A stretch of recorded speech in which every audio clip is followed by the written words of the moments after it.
ಗೋಪೇಶ ಗೋಪಿಕಾ ಕಾಂತ ರಾಧಾ ಕಾಂತ ನಮಸ್ತುತೆ.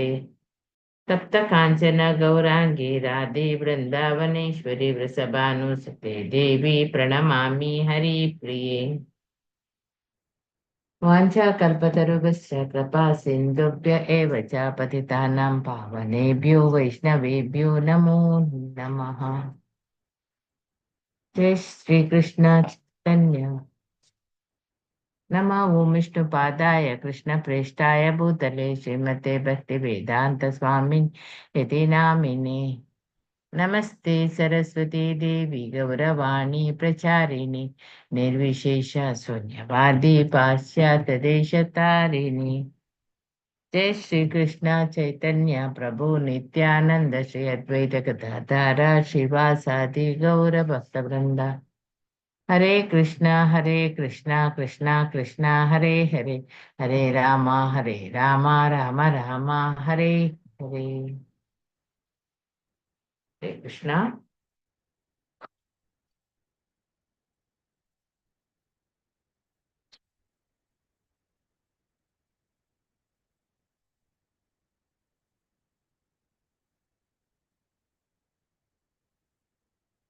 ಪ್ರಭುಪಾದರು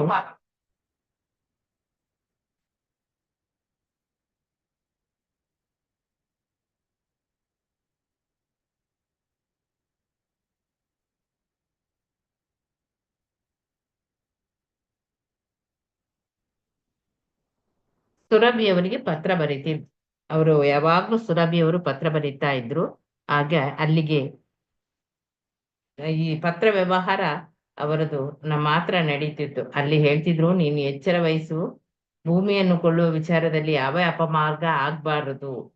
ಆ ತುಂಬಾ ತೊಂದರೆ ಆಗ್ತದೆ. ಮುಂಬೈನಲ್ಲಿ ಆ ನಿರ್ಮಾಣದ ಬಗ್ಗೆ ನನ್ಗೆ ವರದಿಯನ್ನು ಆಗಾಗ ನೀನು ಕೊಡ್ತಾ ಇರ್ಬೇಕು. ನಿಜಕ್ಕೂ ನಾನು ತುಂಬಾ ಕಾತುರರಾಗಿದ್ದೇನೆ. ನಿನ್ನ ವರದಿಗಳು ನಂಗೆ ಕಾಲ ಕಾಲಕ್ಕೆ ಬರದಿದ್ರೆ ನಂಗೆ ಬಂದ್ರೆ ಬರ್ತಾ ಇದ್ರೆ ನನಗೆ ಸಮಾಧಾನ ಆಗ್ತದೆ, ಇಲ್ಲದಿದ್ರೆ ಸಮಾಧಾನ ಇಲ್ಲದಾಗೆ ಆಗ್ತದೆ ಅಂತ ಹೇಳಿ ಅಲ್ಲಿ ನವವೃಂದಾವನ ಮತ್ತೆ ನ್ಯೂಯಾರ್ಕ್ನ ಭಕ್ತರು ಪ್ರಭುಪಾದರು ಭಾರತಕ್ಕೆ ಹೊರಟಿರುವ ಬಗ್ಗೆ ಕೇಳಿ ಅವರು ಶಾಕಿಗೆ ಹೋಗ್ತಾರೆ. ಅವರು ತಮ್ಮ ದೇವಾಲಯಗಳನ್ನು ಸಂದರ್ಶಿಸುವುದು ಇಲ್ಲವಲ್ಲ ಎಂಬ ಅವರ ಚಿಂತೆ. ಶ್ರೀಲ ಪ್ರಭುಪಾದರು ಯಾವಾಗ್ಲಾದ್ರೂ ತಮ್ಮನ್ನು ಅಗಲಬಹುದು ಅಂತ ಹೇಳಿ ಅವರ ಪಾಲಿಗೆ ಒಂದು ನಿಷ್ಠುರವಾದ ಸತ್ಯ ಅಲ್ಲಿ ಇತ್ತು. ಅಮೆರಿಕದಲ್ಲಿ ಉಳಿಯಲು ಪ್ರಭುಪಾದರು ಈಗ ಸಿದ್ಧವಾಗಿರ್ಲಿಲ್ಲ. ಅವರ ಸಾನ್ನಿಧ್ಯವು ತಮ್ಮ ಹಕ್ಕು ಎಂದು ಅವರು ತಿಳಿಯುವಂತಿರ್ಲಿಲ್ಲ. ಹೇಗೋ ಅವರಿಗೆ ಪ್ರಭುಪಾದರ ಸೂಚನೆಗಳೆಲ್ಲ ದೊರಕ್ತಿದ್ದವು, ಅಷ್ಟೇ ಅವರಿಗೆ ತೃಪ್ತಿ ಆಗ್ತಿತ್ತು. ಬೋಸ್ಟನ್ನ ಭಕ್ತರು ತಮ್ಮ ಹೊಸ ಕಟ್ಟಡಕ್ಕೆ ಪ್ರಭುಪಾದರೊಂದಿಗೆ ಹೋಗ್ಲಿದ್ರು. ಆದ್ರೆ ಪ್ರಭುಪಾದರ ಸೂಚನೆಗಳ ಪ್ರಕಾರ ಅವರೇ ಈಗ ಜವಾಬ್ದಾರಿ ತೆಗೆದುಕೊಳ್ಬೇಕಾಗಿತ್ತು. ಪ್ರಭುಪಾದರ ಇಚ್ಛೆಯನ್ನವರು ಗೈರು ಹಾಜರಿಯಲ್ಲಿ ಶಿರಸಾ ವಹಿಸಿ ನಡೆಸ್ಬೇಕು. ಆಮೇಲೆ ಪ್ರಭುಪಾದರು ಇತ್ತೀಚೆಗೆ ತಮ್ಮ ದೇವಾಲಯಗಳಿಗೆ ಸ್ವಾಗತಿಸಿ ಅವರೊಂದಿಗೆ ತಾವು ಕಳೆದ ಕ್ಷಣಗಳು ಎಷ್ಟು ಬೆಲೆ ಬಾಳುವಂಥದ್ದು ಅದನ್ನೆಲ್ಲ ಅವ್ರು ಕಂಡುಕೊಂಡಿದ್ರು. ಕ್ಷಣಗಳನ್ನು ಮತ್ತೆ ಮತ್ತೆ ನೆನಪಿಸ್ಕೊಳ್ತಾರೆ, ಪುನರ್ ಸ್ಮರಿಸ್ಕೊಳ್ತಾರೆ. ಆಮೇಲೆ ಅವರಿಗೆ ಇದು ಅಗತ್ಯವಾಗಿತ್ತು. ಪ್ರಭುಪಾದರಿಗೆ ಪುಸ್ತಕ ವಿತರಣೆ ಬಹಳ ಮುಖ್ಯ ಎನ್ನುವುದು ಅವರಿಗೆ ಅರ್ಥ ಆಗಿತ್ತು. ಆ ಪುಸ್ತಕ ವಿತರಕರಿಗೆ ಕೂಡ ಅದು ಚೆನ್ನಾಗಿ ಗೊತ್ತಿತ್ತು. ಲಾಸ್ ಏಂಜಲೀಸ್ನಲ್ಲಿ ಇದ್ದ ಮುದ್ರಣದ ಕೆಲಸಗಾರರಿಗೆ ಪ್ರಭುಪಾದರು ಅಮೆರಿಕದಲ್ಲೇ ಇರಬೇಕು ಅಗತ್ಯವೇನೋ ಎನ್ನುವುದು ಅಂತಹ ಅಗತ್ಯವೇನೂ ಆಗಿರ್ಲಿಲ್ಲ. ಅವರಿಗೆ ಅವರದೇ ಆದ ಒಂದು ಕರ್ತವ್ಯ ಇದೆ. 2 ತಿಂಗಳಲ್ಲೇ 17 ಪುಸ್ತಕಗಳು ಹಗಲು ರಾತ್ರಿ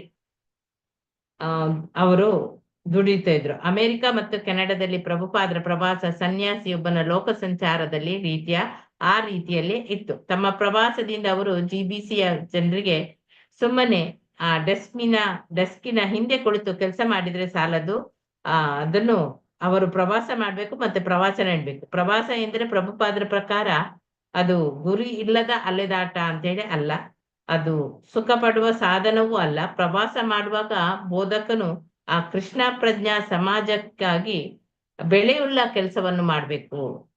ಡಲ್ಲಾಸ್ ಗುರುಕುಲದಲ್ಲಿ ಮಿಸಿಸಿಪ್ಪಿ ಫಾರ್ಮ್ನಲ್ಲಿ ಮತ್ತು ರಥಯಾತ್ರೆಯಲ್ಲಿ ಪ್ರಭುಪಾದರು ಅದನ್ನು ಶಿಷ್ಯರಿಗೆ ತೋರಿಸಿಕೊಟ್ಟಿದ್ರು. ಡೆಟ್ರಾಯ್ಡ್ನಲ್ಲಿ ದೊಡ್ಡ ಭವನ ಕೊಳ್ಳುವುದು ಸಾಧ್ಯವಾಗಿತ್ತು. ಟೊರಾಂಟೋದಲ್ಲಿ ಅದ್ಭುತವಾದ ಒಂದು ಚರ್ಚ್ ಅದನ್ನು ಕೊಲ್ಲುವ ಪ್ರಯತ್ನದಲ್ಲಿ ಬೀಜಾಂಕುರ ಆಗ್ತದೆ. ಅಲ್ಲಿನ ಭಾರತೀಯರು ಅದಕ್ಕೆ ಧನ ಸಹಾಯ ಮಾಡುವವರಿದ್ರು. ಚಿಕಾಗೋದಲ್ಲಿ ಯಾವುದೇ ಹೊಂದಾಣಿಕೆ ಮಾಡಿಕೊಳ್ಳದೆ ಅವರು ಸಮಕಾಲೀನ ಸಮಸ್ಯೆಗಳಾದ ಅಪರಾಧ ಮತ್ತು ಸ್ತ್ರೀ ವಿಮೋಚನೆಗಳ ಬಗ್ಗೆ ಹೇಗೆ ಬೋಧಿಸಬೇಕು ಎಂಬುದನ್ನು ಪ್ರಭುಪಾದರು ಅಲ್ಲಿ ತೋರಿಸಿದ್ರು. ಪ್ರಭುಪಾದರನ್ನು ಸರಿಗಟ್ಟುವುದಾಗ್ಲಿ ಅನುಕರಿಸುವುದಾಗ್ಲಿ ಅವರ ಶಿಷ್ಯರಿಗೆ ಅದು ಸಾಧ್ಯವಾಗದೇ ಇರಬಹುದು. ಆದ್ರೆ ಕೃಷ್ಣನಿಗಾಗಿ ನಿಸ್ವಾರ್ಥ ಸೇವೆ ಸಲ್ಲಿಸುವ ಅವರ ಉದಾಹರಣೆ ಅವರಿಗೆ ಯಾವಾಗ್ಲೂ ಅದು ಮಾದರಿಯಾಗಿ ಇತ್ತು. ಪ್ರಭುಪಾದರು ಸಂಯುಕ್ತ ಸಂಸ್ಥಾನಗಳ ಅನೇಕ ನಗರಗಳಿಗೆ ಭೇಟಿ ಕೊಡ್ತಾರೆ. ಬಹಳಷ್ಟು ಜನ ಅವರ ನಿಜವಾದ ಘನತೆ ಏನು ಎಂಬುದನ್ನು ಅರ್ಥ ಮಾಡಿಕೊಂಡಿರ್ಲಿಲ್ಲ. ವರದಿಗಾರರೇನು ಸಂದರ್ಶನವನ್ನು ಮಾಡ್ತಿದ್ರು, ಮೇಲಿನ ಸಂದರ್ಶನಗಳು ಜನಗಳ ಆ ಗಮನವನ್ನು ಸೆಳೆಯುವಲ್ಲಿ ಅಷ್ಟಾಗಿ ಅದು ಸಮರ್ಥವಾಗ್ತಿರ್ಲಿಲ್ಲ. ಅಮೆರಿಕಕ್ಕೆ ಅನೇಕ ಮಂದಿ ಬರ್ತಾರೆ ಹೋಗ್ತಾರೆ, ಹಾಗೆ ಬಂದು ಹೋಗುವ ಗಣ್ಯರಲ್ಲಿ ಪ್ರಭುಪಾದರು ಕೂಡ ಒಬ್ಬರು ಎನ್ನುವುದೇ ಪತ್ರಿಕೆಯ ನಿಲುವಾಗಿತ್ತು. ಭಗವದ್ಗೀತೆಯಲ್ಲಿ ಆ ಕೃಷ್ಣನು ಹೇಳಿರುವಂತೆ 1000ರಲ್ಲಿ ಒಬ್ಬನು ಮಾತ್ರ ಪರಿಪೂರ್ಣತೆಯನ್ನು ಪಡಿತಾನೆ, ಅಂತಹ ಒಬ್ಬನನ್ನು ಕಾಣಬಹುದು ಎಂಬ ಆಸೆಯಿಂದ ಶ್ರೀಲ ಪ್ರಭುಪಾದರು ಅವಿಶ್ರಾಂತವಾಗಿ ಅಲ್ಲಿ ದುಡಿತಿದ್ರು, ಹುಡುಕ್ತಿದ್ರು ಯಾರು ಅದು 1000ರಲ್ಲಿ ಒಬ್ಬ ಅಂತೇಳಿ. ತಮ್ಮ ಬಳಿಗೆ ಯಾರೇ ಬಂದ್ರು ಕೂಡ ಉತ್ಸಾಹದಿಂದ ಅವರು ಆತ್ಮೀಯತೆಯಿಂದ ಅವರೊಂದಿಗೆ ಮಾತನಾಡ್ತಿದ್ರು. ರಥಯಾತ್ರೆ ಮತ್ತು ಇತರ ಸಾರ್ವಜನಿಕ ಉತ್ಸಾಹಗಳ ಮೂಲಕ ಲಕ್ಷಾಂತರ ಜನಕ್ಕೆ ಆಧ್ಯಾತ್ಮಿಕ ಜೀವನದ ಸಾಧ್ಯತೆಯ ಮೊದಲ ರುಚಿಯನ್ನು ಅವರು ತೋರಿಸಿದ್ದಾರೆ. ಶುದ್ಧ ಭಕ್ತನೊಂದಿಗೆ ಒಂದೇ ಕ್ಷಣ ಕಳೆದ್ರು ಕೂಡ ಆ ಸತ್ಸಂಗವು ಮುಂದಿನ ಜನ್ಮದ ಎಲ್ಲ ಬಗೆಯ ಆ ಕ್ಲೇಶ ಅಥವಾ ಕೇಡು ಅದರಿಂದ ಹಾಳು ಮಾಡ್ತಿದ್ದವು. ಇಷ್ಟಾಗಿಯೂ ಸಾವಿರಾರು ಜನರು ಅವರು ಬೇರೆ ಬೇರೆ ನಗರಗಳಲ್ಲಿ ಪ್ರಭುಪಾದರ ದರ್ಶನ ಪಡೆದಾಗ ಶ್ರೀಲ ಪ್ರಭುಪಾದರಿಂದಾಗಿ ಅವರು ಪ್ರಭಾವಿತರಾಗ್ತಿದ್ರು. ಫಿಲ್ಡೆಲ್ಫಿಯಾದಲ್ಲಿ ಥಾಮಸ್ ಹ್ಯಾಪ್ಕಿನ್ಸ್ ಎಂಬ ಪ್ರಾಧ್ಯಾಪಕ, ಚಿಕಾಗೋದಲ್ಲಿ ಅಸೆಂಬ್ಲಿಯ ವ್ಯಕ್ತಿ ಜಾನ್ ಫೋರ್ಟರ್, ಸ್ಯಾನ್ ಫ್ರಾನ್ಸಿಸ್ಕೋಕ್ಕೆ ಹೋಗುವಾಗ ವಿಮಾನದಲ್ಲಿ ಭೇಟಿಯಾದ ಮೇಲ್ವಿಚಾರಕ, ಫಿಲ್ಡೆಲ್ಫಿಯಾದಲ್ಲಿ ಬರುವ ತಾಯಿ, ಹೀಗೆ ಅನೇಕರು ಶ್ರೀಲ ಪ್ರಭುಪಾದರ ಭೇಟಿ ಅತ್ಯಂತ ವಿಶಿಷ್ಟವಾದದ್ದು ಅಂತೇಳಿ ಅವರು ಭಾವಿಸ್ತಾರೆ. ತಮ್ಮ ಪ್ರವಾಸಕ್ಕೆ ಏನು ಕಾರಣ ಎಂಬ ಬಗ್ಗೆ ಶ್ರೀಲ ಪ್ರಭುಪಾದರು ಮತ್ತೆ ಮತ್ತೆ ಒತ್ತಿ ಒಂದು ಮಾತು ಹೇಳ್ತಿದ್ರು. ಬರ್ಕಲಿಯಲ್ಲಿ ಅವರು ಹೇಳಿದ ಆ ಮಾತು, ನನ್ನ ಶಿಷ್ಯರನ್ನು ನೋಡುವುದೇ ನನ್ನ ಕರ್ತವ್ಯ. ಯಾರು ನನ್ನನ್ನು ಗುರು ಎಂದು ಒಪ್ಪಿಕೊಂಡಿರ್ತಾರೋ ಅವರು ಪತಿತರಾಗಬಾರದು. ಅದೇ ನನ್ನ ಕಾತರ.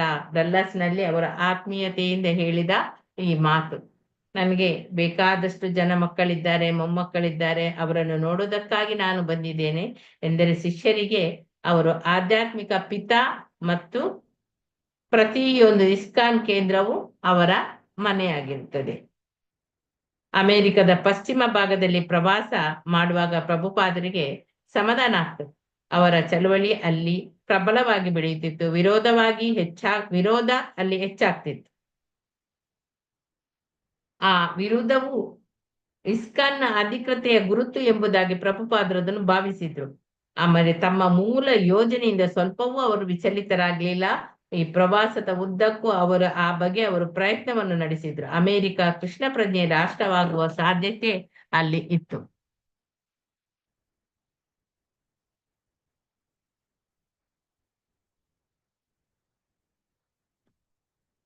ತಾವು ಮತ್ತು ತಮ್ಮ ಶಿಷ್ಯರು ಅದಕ್ಕಾಗಿ ಅವರು ಪ್ರಯತ್ನ ಪಡ್ಲೇಬೇಕು.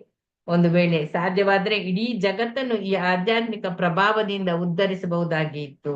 ಅಮೆರಿಕದಲ್ಲಿ ಬೋಧಿಸುವುದು ಅಂತ ಹೇಳಿದ ಕೂಡಲೇ ಪ್ರಭುಪಾದರಿಗೆ ಅದು ತುಂಬಾ ಇಷ್ಟವಾದ ಕೆಲಸ. ಒಮ್ಮೆ ಅವರು ಹೇಳಿದ್ರು, ನನ್ನ ಬಹಳಷ್ಟು ಜನ ಶಿಷ್ಯರು ಅಮೆರಿಕನರು ಇದ್ದಾರೆ, ಅವರಲ್ಲಿ ಚಳವಳಿಯ ಪ್ರಗತಿಗಾಗಿ ನನಗೆ ತುಂಬಾ ಸಹಾಯ ಮಾಡಿದ್ದಾರೆ. ಅವರು ಸ್ಯಾನ್ಡಿಯೋಗದಲ್ಲಿ ಸಭೆಯಲ್ಲಿ ಈ ಮಾತು ಹೇಳಿದಾಗ ಯಾರೋ ಒಬ್ಬನು ಗಟ್ಟಿಯಾಗಿ ಕೂಗಿದ, ಕೃಷ್ಣ ಪ್ರಜ್ಞೆ ಈಗ ಗೊತ್ತುಪಡಿಸಿರುವುದಕ್ಕಿಂತ ಹೆಚ್ಚು ಕಾಲ ಲೈಂಗಿಕ ಭೋಗ ನನಗೆ ಬೇಕು ಅಂತೇಳಿ. ಅಮೆರಿಕನ್ನರ ಬಗ್ಗೆ ಪ್ರಭುಪಾದರ ಅಭಿಪ್ರಾಯ ಹೀಗಿತ್ತು, ಅವರು ಒಳ್ಳೆಯ ಹೃದಯವಂತರು, ಆದರೆ ಅವರಲ್ಲಿ ಕೃಷ್ಣ ಪ್ರಜ್ಞೆ ಇಲ್ಲ, ಹಾಗಾಗಿ ಅವರು ಸಂಪೂರ್ಣವಾಗಿ ಗೊಂದಲಗೊಂಡಿದ್ದಾರೆ, ನಿರಾಶರು ಆಗಿದ್ದಾರೆ, ಕೆಳಮಟ್ಟಕ್ಕೆ ಹಿಡಿದಿದ್ದಾರೆ. ಕೃಷ್ಣ ಪ್ರಜ್ಞೆಯ ಬೀಜವನ್ನು ಬಿತ್ತಲು 1965ರಲ್ಲಿ ಶ್ರೀಲ ಪ್ರಭುಪಾದರು ಮೊಟ್ಟ ಮೊದಲು ಅಮೆರಿಕಕ್ಕೆ ಬಂದರು. ಅದನ್ನು ಮಾಡಿದ್ರು. ಈಗ ದೇಶದ ಉದ್ದಕ್ಕೂ 10 ಕೇಂದ್ರಗಳು ಇವೆ. ಜಗತ್ತಿನಾದ್ಯಂತ ಇಸ್ಕಾನ್ ಕೇಂದ್ರಗಳು ಸ್ಥಾಪಿತವಾಗಿದ್ದವು. ತಮ್ಮ ಮನಸ್ಸಿನ ಅಭಿಲಾಷೆ ಪೂರ್ಣಗೊಳ್ಳುತ್ತಿರುವುದು ಅವರ ಗಮನಕ್ಕೆ ಬರ್ತದೆ.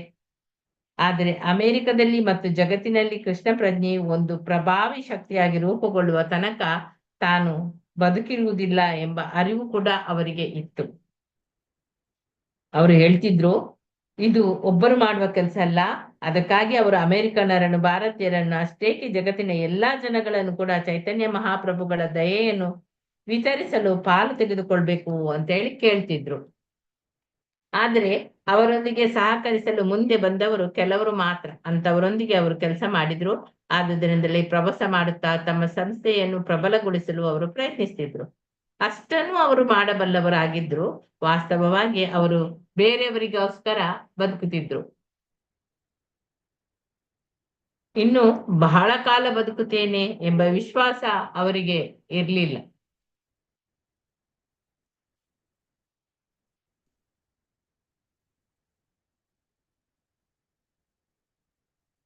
ಎಷ್ಟು ಸಾಧ್ಯವೋ ಅಷ್ಟು ಪ್ರವಾಸ ಮಾಡಬೇಕು. ಇಸ್ಕಾನ್ ಸಂಸ್ಥೆಯನ್ನು ಬಲಪಡಿಸಬೇಕು. ಆಮೇಲೆ ಸಾಧ್ಯವಾದಷ್ಟು ಜನ ಭಕ್ತರನ್ನು ಕಾಪಾಡಬೇಕು. ಇದು ಅವರ ಸಂಕಲ್ಪ ಆಗಿತ್ತು. ತಮ್ಮ ನಿಷ್ಠಾವಂತ ಅನುಯಾಯಿಗಳ ಮೇಲೆ ಗಾಢ ಪ್ರಭಾವ ಬೀರಿ ಅವರು ಆ ಕೆಲಸವನ್ನು ಮುಂದುವರಿಸುವಂತೆ ಮಾಡಬೇಕು ಎನ್ನುವುದು ಅವರ ಇಚ್ಛೆಯಾಗಿತ್ತು. ಕೃಷ್ಣ ಪ್ರಜ್ಞೆಯನ್ನು ಪ್ರಚಾರ ಮಾಡುವುದರ ಮೂಲಕ ಪ್ರತಿಯೊಬ್ಬ ವ್ಯಕ್ತಿ ಈ ಬೇರೆಯವರ ಅನುಕೂಲಕ್ಕಾಗಿ ಬದುಕಬೇಕು ಅಂತ ಪ್ರಭುಪಾದರ ಅಪೇಕ್ಷೆಯಾಗಿತ್ತು. ಹರೇ ಕೃಷ್ಣ. ಗೀತಾ ಆರ್ಕೋಡಿಕಲ್ ಓದಿ ಮಾತಾಜಿ. ಇನ್ನು ಅಧ್ಯಾಯ 4, ಮರಳಿ ಭಾರತಕ್ಕೆ. ಮರಳಿ ಭಾರತಕ್ಕೆ. ಪ್ರಭುಪಾದರು ಭಾರತಕ್ಕೆ ಹಿಂದಿರುಗುವುದಕ್ಕೆ ಇಂದಿರಾ ಗಾಂಧಿ ಅವರನ್ನು ಭೇಟಿ ಮಾಡುವುದಲ್ಲದೆ ಬೇರೆ ಕಾರಣಗಳೂ ಇದ್ದವು. ಸ್ವಲ್ಪ ಕಾಲ ಪಾಶ್ಚಾತ್ಯ ದೇಶಗಳಲ್ಲಿ ಪ್ರವಾಸ ಮಾಡುವುದು, ಮತ್ತೆ ಸ್ವಲ್ಪ ಕಾಲ ಭಾರತದಲ್ಲಿ ವಾಸಿಸುವುದು, ಇದು ಅವರ ಜೀವನ ಕ್ರಮವಾಗಿತ್ತು. ಅವರು ಒಂದು ಕೇಂದ್ರದಿಂದ ಮತ್ತೊಂದು ಕೇಂದ್ರಕ್ಕೆ ಪ್ರವಾಸ ಮಾಡುತ್ತಿದ್ದರು. ಆದರೆ ಕಳೆದ 5 ವರ್ಷಗಳಲ್ಲಿ ಅವರು ಹೆಚ್ಚಿನ ಸಮಯವನ್ನು ಭಾರತಕ್ಕೆ ಮೀಸಲಾಗಿಟ್ಟಿದ್ದರು. ಕೃಷ್ಣ ಪ್ರಜ್ಞಾ ಚಳವಳಿಯ ಘನತೆ ದಿನೇ ದಿನೇ ಹೆಚ್ಚಾಗುತ್ತಿತ್ತು. ಅಷ್ಟಾಗಿಯೂ ಮಾಯಾಪುರ ಮತ್ತು ಬೃಂದಾವನಗಳಲ್ಲಿ ಪ್ರಭುಪಾದರ ಮಹತ್ವಾಕಾಂಕ್ಷೆಯ ಯೋಜನೆಗಳು ಇನ್ನೂ ಪೂರ್ಣಗೊಂಡಿರಲಿಲ್ಲ. ಮುಂಬೈನಲ್ಲಿದ್ದ ಹರೇ ಕೃಷ್ಣ ಭೂಮಿ ಕೇವಲ ನಿವಾಸ ಸ್ಥಳವಾಗಿ ಮಾತ್ರ ಉಳಿದಿತ್ತು. ಅಮೆರಿಕ ಮತ್ತು ಯುರೋಪ್ಗಳಲ್ಲಾದರೆ ಶ್ರೀಲ ಪ್ರಭುಪಾದರು ತಮ್ಮ ಶಿಷ್ಯರನ್ನು ಪ್ರಭಾವಿಸುವುದರ ಮೂಲಕ ಯೋಜನೆಗಳು ಪೂರ್ಣಗೊಳ್ಳುವಂತೆ ಮಾಡುತ್ತಿದ್ದರು. ಆದರೆ ಭಾರತದಲ್ಲಿ ಅವರೇ ಯೋಜನೆಯನ್ನು ಪೂರ್ಣಗೊಳಿಸಬೇಕಾಗಿತ್ತು. ಪೂರ್ಣಗೊಳಿಸದಿದ್ದರೆ ಅವರು ಪಾಶ್ಚಾತ್ಯ ಶಿಷ್ಯರು ವಂಚಿತರಾಗಿ ಉತ್ಸಾಹ ಕಳೆದುಕೊಳ್ಳುವ ಸಾಧ್ಯತೆ ಇತ್ತು. ಹೀಗಾಗಿ ವ್ಯವಸ್ಥಾಪನೆಯ ಅನೇಕ ಕೆಲಸಗಳು ಪ್ರಭುಪಾದರನ್ನು ಭಾರತಕ್ಕೆ ಮತ್ತೆ ಮತ್ತೆ ಸೆಳೆಯುತ್ತಿದ್ದವು. ಅಷ್ಟೇ ಅಲ್ಲದೆ ಭಾರತದಲ್ಲಿ ವಾಸಿಸುವುದು ಅವರಿಗೆ ಹೆಚ್ಚು ಪ್ರಿಯವಾದ ವಿಷಯವಾಗಿತ್ತು. ಇಲ್ಲಿದ್ದ ಪವಿತ್ರ ಧಾಮಗಳ ಬಗ್ಗೆ ಅವರಿಗೆ ಆಳವಾದ ಆಧ್ಯಾತ್ಮಿಕ ಆಕರ್ಷಣೆ ಇತ್ತು. ಬೃಂದಾವನವೇ ಅವರ ಮನೆಯಾಗಿತ್ತು. ಮಾಯಾಪುರ ಪೂಜಾ ಸ್ಥಳವಾಗಿತ್ತು. ಮುಂಬೈ ಮೊದಲಾದ ಸ್ಥಳಗಳಲ್ಲಿ ವಾಸಿಸುವ ಪ್ರಭಾವಿ ಜನಗಳನ್ನು ಸಂಧಿಸುವ ಅಪರೂಪದ ಅವಕಾಶಗಳಿಗಾಗಿಯೂ ಅವರು ಇಂಡಿಯಾದಲ್ಲಿ ಹೆಚ್ಚು ಕಾಲ ವಾಸಿಸಲು ಇಷ್ಟಪಡುತ್ತಿದ್ದರು. ಭಾರತದ ಪ್ರಧಾನಿಯನ್ನು ಭೇಟಿ ಮಾಡುವಂತ ಅವಕಾಶ ಪಶ್ಚಿಮದಲ್ಲಿ ದೊರೆಯುವ ಸಂಭವ ಕಡಿಮೆ ಇತ್ತು. ಇದೆಲ್ಲದರ ಜೊತೆ ಭಾರತದಲ್ಲಿ ವಾಸಿಸುವುದು ಅವರಿಗೆ ಹೆಚ್ಚು ಸಮಾಧಾನ ನೀಡುತ್ತಿತ್ತು, ಸಂತೃಪ್ತಿ ನೀಡುತ್ತಿತ್ತು. ಅಮೆರಿಕದಲ್ಲಿ ಇನ್ನೂ ಕೆಲವು ನಗರಗಳಿಗೆ ಅವರು ಭೇಟಿ ಕೊಡುವ ಕಾರ್ಯಕ್ರಮವಿದ್ದರೂ ಪ್ರಭುಪಾದರು ಅದನ್ನು ಬದಲಾಯಿಸಿ ಭಾರತಕ್ಕೆ ಹೊರಟಿದ್ದರು. ಆ ಸಂದರ್ಭದಲ್ಲಿ ತಮ್ಮ ಶಿಷ್ಯರೊಬ್ಬರಿಗೆ ಅವರು ಹೀಗೆ ಬರೆದಿದ್ದರು: ಅಟ್ಲಾಂಟಕ್ಕೆ ಬರುವುದು ನನಗೆ ಸಾಧ್ಯವಾಗುತ್ತಿಲ್ಲ. ವಿಶೇಷವಾದ ಕರ್ತವ್ಯವೊಂದರ ಮೇಲೆ ಮಾಡ್ಬೇಕು ಮಾತಾಜಿ. ನಿರ್ವಹಣೆಗಾಗಿ ನಾನು ಭಾರತಕ್ಕೆ ಹೋಗಬೇಕಾಗಿದೆ. ಅದು ಅಲ್ಲದೆ ಹೆಚ್ಚು ಪ್ರವಾಸದಿಂದ ನನಗೆ ಆಯಾಸವೂ ಆಗಿದೆ. ಪ್ರಭುಪಾದರು ಆಗಾಗ ಒಂದು ಮಾತು ಹೇಳುತ್ತಿದ್ದರು: ನ್ಯೂಯಾರ್ಕ್, ಲಂಡನ್ ಮತ್ತು ಲಾಸ್ ಏಂಜಲೀಸ್ ನನ್ನ ವಿಶೇಷ ಗ್ರಹಗಳು ಮತ್ತು ಅಮೆರಿಕ ನನ್ನ ತಂದೆ ನಾಡು. ಒಮ್ಮೆ ಶಿಷ್ಯನೊಬ್ಬ ಪ್ರಭುಪಾದರಿಗೆ ಇಂಡಿಯಾವೇ ಮನೆ ಎಂದಾಗ ಪ್ರಭುಪಾದರು ತಕ್ಷಣವೇ ನುಡಿದಿದ್ದರು: ನನ್ನ ನಿಜವಾದ ಮನೆ ಕೃಷ್ಣನ ಪಾದಾರವಿಂದ. ಒಟ್ಟಿನಲ್ಲಿ ಕಾರಣಗಳು ಏನೇ ಇರಲಿ, ಪ್ರಭುಪಾದರಿಗೆ ಭಾರತದಲ್ಲಿ ವಾಸಿಸುವುದು ಹೆಚ್ಚು ಪ್ರಿಯವಾದ ಸಂಗತಿಯಾಗಿತ್ತು. ಮುಂಬೈನಲ್ಲಿ ಕೃಷ್ಣ ಮಾತಾಜಿ, ಧನ್ಯವಾದಗಳು ಮಾತಾಜಿ. ಉಮಾದೇವಿ ಮಾತಾಜಿ ಓದಿ. ಹರೇ ಕೃಷ್ಣ. 3 ಹರೇ ಹರೇ ಕೃಷ್ಣ ಕೃಷ್ಣ. ಮಾತಾಜಿ. ಹಾ, ಓದಿ. ಸ್ಪೆಕ್ಸ್ ಹಾಕೊಂತೀನಿ ಮಾತಾಜಿ. ಓಕೆ.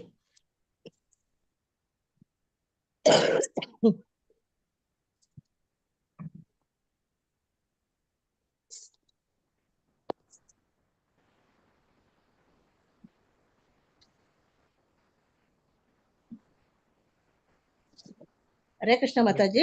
ಓದಿ. ಮುಂಬೈಯಲ್ಲಿ ಹರೇ ಕೃಷ್ಣ ಭೂಮಿಯಲ್ಲಿ ರಚನಾ ಕಾರ್ಯ ಬಹಳ ನಿಧಾನಗತಿಯಲ್ಲಿ ನಡೀತಿರುವುದನ್ನು ನೋಡಿದಾಗ ಪ್ರಭುಪಾದರಿಗೆ ತುಂಬಾ ಬೇಸರವಾಗಿತ್ತು. ಮಳೆಗಾಲ ಪ್ರಾರಂಭವಾಗಿ ಬುನಾದಿಗಳು ನೀರಿನಲ್ಲಿ ಮುಳುಗಿ ಹೋಗಿದ್ದವು. ಮಾಡಿದ ಸ್ವಲ್ಪ ಕೆಲಸ ಕಳಪೆ ದರ್ಜೆಯದಾಗಿತ್ತು. ಇಡೀ ಯೋಜನೆ 6 ತಿಂಗಳಲ್ಲಿ ಮುಗಿಯಬೇಕಾಗಿತ್ತು ಎನ್ನುವುದು ಪ್ರಭುಪಾದರ ಅಪೇಕ್ಷೆಯಾಗಿತ್ತು. ಅವರು ಶಿಷ್ಯರಿಗೆ ಒಮ್ಮೆ ಕಟುವಾಗಿ ಹೇಳಿದರು, ನನ್ನ ಜೀವಿತ ಸಮಯದಲ್ಲಿ ಕಡೆ ಪಕ್ಷ ಈ ಕೆಲಸ ಮುಗಿಸಿ ಶಿಷ್ಯರನ್ನು ಬೆಚ್ಚಿ ಬೀಳಿಸುವುದಕ್ಕಾಗಿ ಪ್ರಭುಪಾದರು ಇಂತಹ ಮಾತುಗಳನ್ನು ಆಡಿದ್ದರು.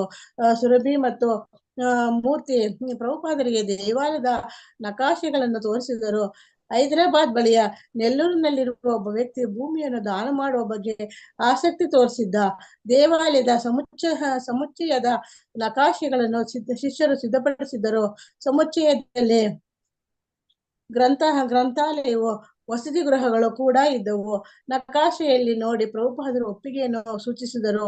ದೇವಾಲಯದ ರಚನೆ ಸಾಂಪ್ರದಾಯಿಕ ವಿನ್ಯಾಸದಲ್ಲಿ ನಡೆಯಬೇಕು, ಎಲ್ಲ ಶಾಸ್ತ್ರಗಳು ಸೂಚಿಸಿರುವಂತೆ ಆಗಬೇಕು. ಆದರೆ ಸಮುಚ್ಚಯದ ಉಳಿದ ಕಟ್ಟಡಗಳ ನಿರ್ಮಾಣದಲ್ಲಿ ಆಧುನಿಕ ವಿನ್ಯಾಸಗಳನ್ನು ಬಳಸಿಕೊಳ್ಳಬಹುದು. ಪ್ರಭುಪಾದರಿಗೆ ಹೈದರಾಬಾದ್ ಮತ್ತು ಪಿಜಿ ದೇವಾಲಯಗಳು ಯೋಜನೆಗಳನ್ನು ಅಭ್ಯಾಸ ಮಾಡಿ ರಚನೆಯನ್ನು ಪ್ರಾರಂಭಿಸಲು ಅನುಮತಿಯನ್ನು ನೀಡಿದರು. ಮಾರನೇ ಬೆಳಗ್ಗೆ ಶ್ರೀಲ ಪ್ರಭುಪಾದರು ಸುರಭಿ ಮತ್ತು ಮೂರ್ತಿಯನ್ನು ಕರೆಸಿಕೊಂಡು ಅವರ ವಿವಿಧ ಯೋಜನೆಗಳ ಬಗ್ಗೆ ಆಸಕ್ತಿಯಿಂದ ಬಹಳ ಹೊತ್ತು ಚರ್ಚೆ ಮಾಡಿದ್ರು. ಇಂದಿರಾ ಗಾಂಧಿ ಅವರನ್ನು ಭೇಟಿ ಮಾಡುವ ಕಾಲ ಸಮೀಪಿಸುತ್ತಿತ್ತು. ಆದ್ರಿಂದ ಮಾರನೇ ದಿನವೇ ಪ್ರಭುಪಾದರು ದೆಹಲಿಗೆ ಹೊರಟರು.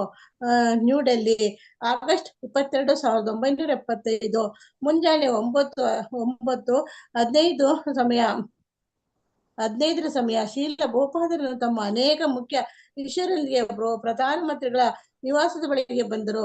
ಅನಿವಾರ್ಯವಾದ ಭದ್ರತಾ ತಪಾಸಣೆಗಳು ಮುಗಿದವು. 2 ದಿನಗಳ ಹಿಂದೆ ಬಾಂಗ್ಲಾದೇಶದ ಪ್ರಧಾನಿಯನ್ನು ಕೊಲೆ ಮಾಡಲಾಗಿತ್ತು. ಮುಂದಿನ ಗುರಿ ಶ್ರೀಮತಿ ಗಾಂಧಿ ಎನ್ನುವ ಸುದ್ದಿಗಳಿದ್ದವು. ಆದ್ದರಿಂದ ಆಯುಧ ಸಜ್ಜಿತರಾದ ಸಿಪಾಯಿಗಳು ಪ್ರಧಾನಿಯವರ ಮನೆಯ ಸುತ್ತ ಕಾವಲು ನಿಂತಿದ್ದರು. ಮುಖ್ಯ ದ್ವಾರದ ಕಾವಲುಗಾರರು ವಿದೇಶಿಗಳು ಒಳಗೆ ಹೋಗುವಂತಿರಲಿಲ್ಲ ಎಂದು ಹೇಳಿದರು. ಹಾಗಾಗಿ ಶ್ರೀಲ ಪ್ರಭುಪಾದರು ಒಬ್ಬರೇ ಒಳಗೆ ಹೋಗಬೇಕಾಯಿತು. ಒಬ್ಬ ದ್ವಾರ ರಕ್ಷಕ ಬಾಗಿಲು ತೆರೆದರೆ ಇನ್ನೊಬ್ಬ ಪ್ರಭುಪಾದನು ಕಾರಿನ ಬಳಿಗೆ ಕರೆದುಕೊಂಡು ಹೋದನು. ಪ್ರಧಾನಮಂತ್ರಿಗಳ ನಿವಾಸದ ಮುಂದೆ ಕಾರು ಪ್ರಭುಪಾದರನ್ನು ಕೊಂಡೊಯ್ದಿತ್ತು. ಹರೇ ಕೃಷ್ಣ ಮಾತಾಜಿ. ಧನ್ಯವಾದಗಳು ಮಾತಾಜಿ. ಕಾಂತಮಣಿ ಮಾತಾಜಿ ಓದಿ. ಧನ್ಯವಾದಗಳು. ಧನ್ಯವಾದಗಳು. ಹರೇ ಕೃಷ್ಣ ಮಾತಾಜಿ. ಓದಿ. ಪ್ರಭುಪಾದರ ಶಿಷ್ಯರೆಲ್ಲ ಬಾಗಿಲ ಬಳಿಯವರೆಗೆ ಕಾತರದಿಂದ ಅವರನ್ನು ನಿರೀಕ್ಷಿಸುತ್ತಾ ಕುಳಿತರು. ಸಾಮಾನ್ಯವಾಗಿ ಪ್ರಭುಪಾದರು ಎಲ್ಲೇ ಹೋದರೂ ಅವರ ಕೆಲವು ಶಿಷ್ಯರು ಅವರ ಜೊತೆಯಲ್ಲೇ ಹೋಗುತ್ತಿದ್ದರು. ಯಾವ ಕ್ಷಣದಲ್ಲಿ ಪ್ರಭುಪಾದರಿಗೆ ತಮ್ಮ ಸಹಾಯ ಬೇಕಾಗುತ್ತದೋ ಎನ್ನುವುದು ಅವರ ಯೋಚನೆ. ತಾವು ಅವರ ಪ್ರೀತಿಯ ತಂದೆ ತಾಯಿಯರೋ ಎಂಬಂತೆ. ಹೀಗಾಗಿ ಈ ದಿನ ಅವರು ಬಾಗಿಲ ಬಳಿಯೇ ಚಿಂತಾಕಾಂತರಾಗಿ ನಿಂತಿದ್ದರು. ಶ್ರೀಮತಿ ಗಾಂಧೀಜಿಯವರೊಂದಿಗೆ ಯಾವ ವಿಷಯಗಳನ್ನು ಕುರಿತು ಚರ್ಚಿಸಬೇಕು ಎಂಬುದನ್ನು ಒಂದು ಸಣ್ಣ ಚೀಟಿಯಲ್ಲಿ ಕೈಬರಹದ ಮೂಲಕವೇ ಪ್ರಭುಪಾದರು ಗುರುತು ಮಾಡಿಕೊಂಡಿದ್ದರು. 500 ಮಂದಿ ವಿದೇಶಿಗಳಿಗೆ ವಲಸೆಗೆ ಅನುಮತಿ, ಎಲ್ಲ ಎಂಪಿಗಳು ಬ್ರಾಹ್ಮಣ ವ್ರತ ತೊಡುವುದು, ದೊರೆ ಸಂಜಯನ ಬಗ್ಗೆ, ಕಸಾಯಿಖಾನೆಗಳನ್ನು ಮುಚ್ಚುವ ಬಗ್ಗೆ, ನಾಮ ಜಪದ ಬಗ್ಗೆ, ಮನೆಯಲ್ಲಿ ಮಾತ್ರ ಮಾಂಸಾಹಾರ, ಸಾರ್ವಜನಿಕ ಸ್ಥಳಗಳಲ್ಲ, ವೇಶ್ಯಾವೃತ್ತಿಗೆ ಶಿಕ್ಷೆ, ಭಗವದ್ಗೀತೆ ಯಥಾರೂಪ ಬಿಟ್ಟರೆ ಬೇರೆ ಯಾವುದೇ ಧಾರ್ಮಿಕ ಸಂಘ ಇರಬಾರದು. ಸರ್ಕಾರಿ ಅಧಿಕಾರಿಗಳೆಲ್ಲ ದಿನಕ್ಕೆ 2 ಬಾರಿ ಕೀರ್ತನೆ ಮಾಡಬೇಕು. ಜಗತ್ತಿನಾದ್ಯಂತ ಕೃಷ್ಣ ಪ್ರಜ್ಞಾ ಚಳವಳಿಯನ್ನು ಪ್ರೋತ್ಸಾಹಿಸುವುದು. ಈ 10 ಅಂಶಗಳಲ್ಲಿ ಮೊದಲನೆಯದು ಬಹಳ ಮುಖ್ಯ. ಶ್ರೀಮತಿ ಇಂದಿರಾ ಗಾಂಧಿಯವರು ಪ್ರಭುಪಾದರ ವಿದೇಶಿ ಶಿಷ್ಯರಿಗೆ ಭಾರತದಲ್ಲಿ ಉಳಿಯಲು ಶಾಶ್ವತವಾದ ವೀಸಾಗಳನ್ನು ಕೊಡಬೇಕು. ಕೆಲವೇ ವಾರಗಳ ಹಿಂದೆ ಮಾಯಾಪುರದಲ್ಲಿದ್ದ ವಿದೇಶಿ ಶಿಷ್ಯರಿಗೆ ದೇಶವನ್ನು ಬಿಡುವಂತೆ ಸೂಚನೆ ನೀಡಲಾಗಿತ್ತು. ಅನೇಕ ವರ್ಷಗಳಿಂದ ಪ್ರಭುಪಾದರು ರಾಜ್ಯಪಾಲರನ್ನು ಭೇಟಿ ಮಾಡಿದಾಗ, ಎಂಪಿಗಳನ್ನು ಭೇಟಿ ಮಾಡಿದಾಗ, ಪ್ರಭಾವಶಾಲಿಗಳಾದ ಇತರರನ್ನು ಭೇಟಿ ಮಾಡಿದಾಗ ಶಾಶ್ವತ ವೀಸಾ ಬಗ್ಗೆ ಪ್ರಸ್ತಾಪಿಸುತ್ತಲೇ ಇದ್ದರು. ಆದರೆ ಶಿಷ್ಯರಿಗೆ ಮಾತ್ರ ಪ್ರತಿ 6 ತಿಂಗಳಿಗೂ ವೀಸಾಗಳನ್ನು ನವೀಕರಿಸ ಅಥವಾ ದೇಶ ಬಿಡಿ ಎಂದು ಸೂಚಿಸಲಾಗುತ್ತಿತ್ತು. ಇದರಿಂದ ಪ್ರವಾಸ ವೆಚ್ಚ, ಶಿಷ್ಯರ ಸೇವೆಯನ್ನು ಅಡೆತಡೆ ಉಂಟಾಗಿ ಭಾರತದಲ್ಲಿ ಇಸ್ಕಾನ್ ಕೆಲಸಕ್ಕೆ ಧಕ್ಕೆಯಾಗುತ್ತಿತ್ತು. ಆದುದರಿಂದ ಪ್ರಭುಪಾದರು ಇಂದಿರಾ ಗಾಂಧಿಯವರಿಂದ ತಮ್ಮ 500 ಜನ ವಿದೇಶಿ ಶಿಷ್ಯರಿಗೆ ಇಂಡಿಯಾದಲ್ಲಿ ನೆಲೆಸಲು ಶಾಶ್ವತ ವೀಸಾವನ್ನು ಪಡೆಯಬೇಕೆಂದು ಬಯಸಿದ್ದರು. ಹರೇ ಉಳಿದ ಕೃಷ್ಣ ಅಂಶ ಮಾತಾಜಿ. ಧನ್ಯವಾದಗಳು ಮಾತಾಜಿ. ಶ್ರುತಿ ಮಾತಾಜಿ ಓದಿ.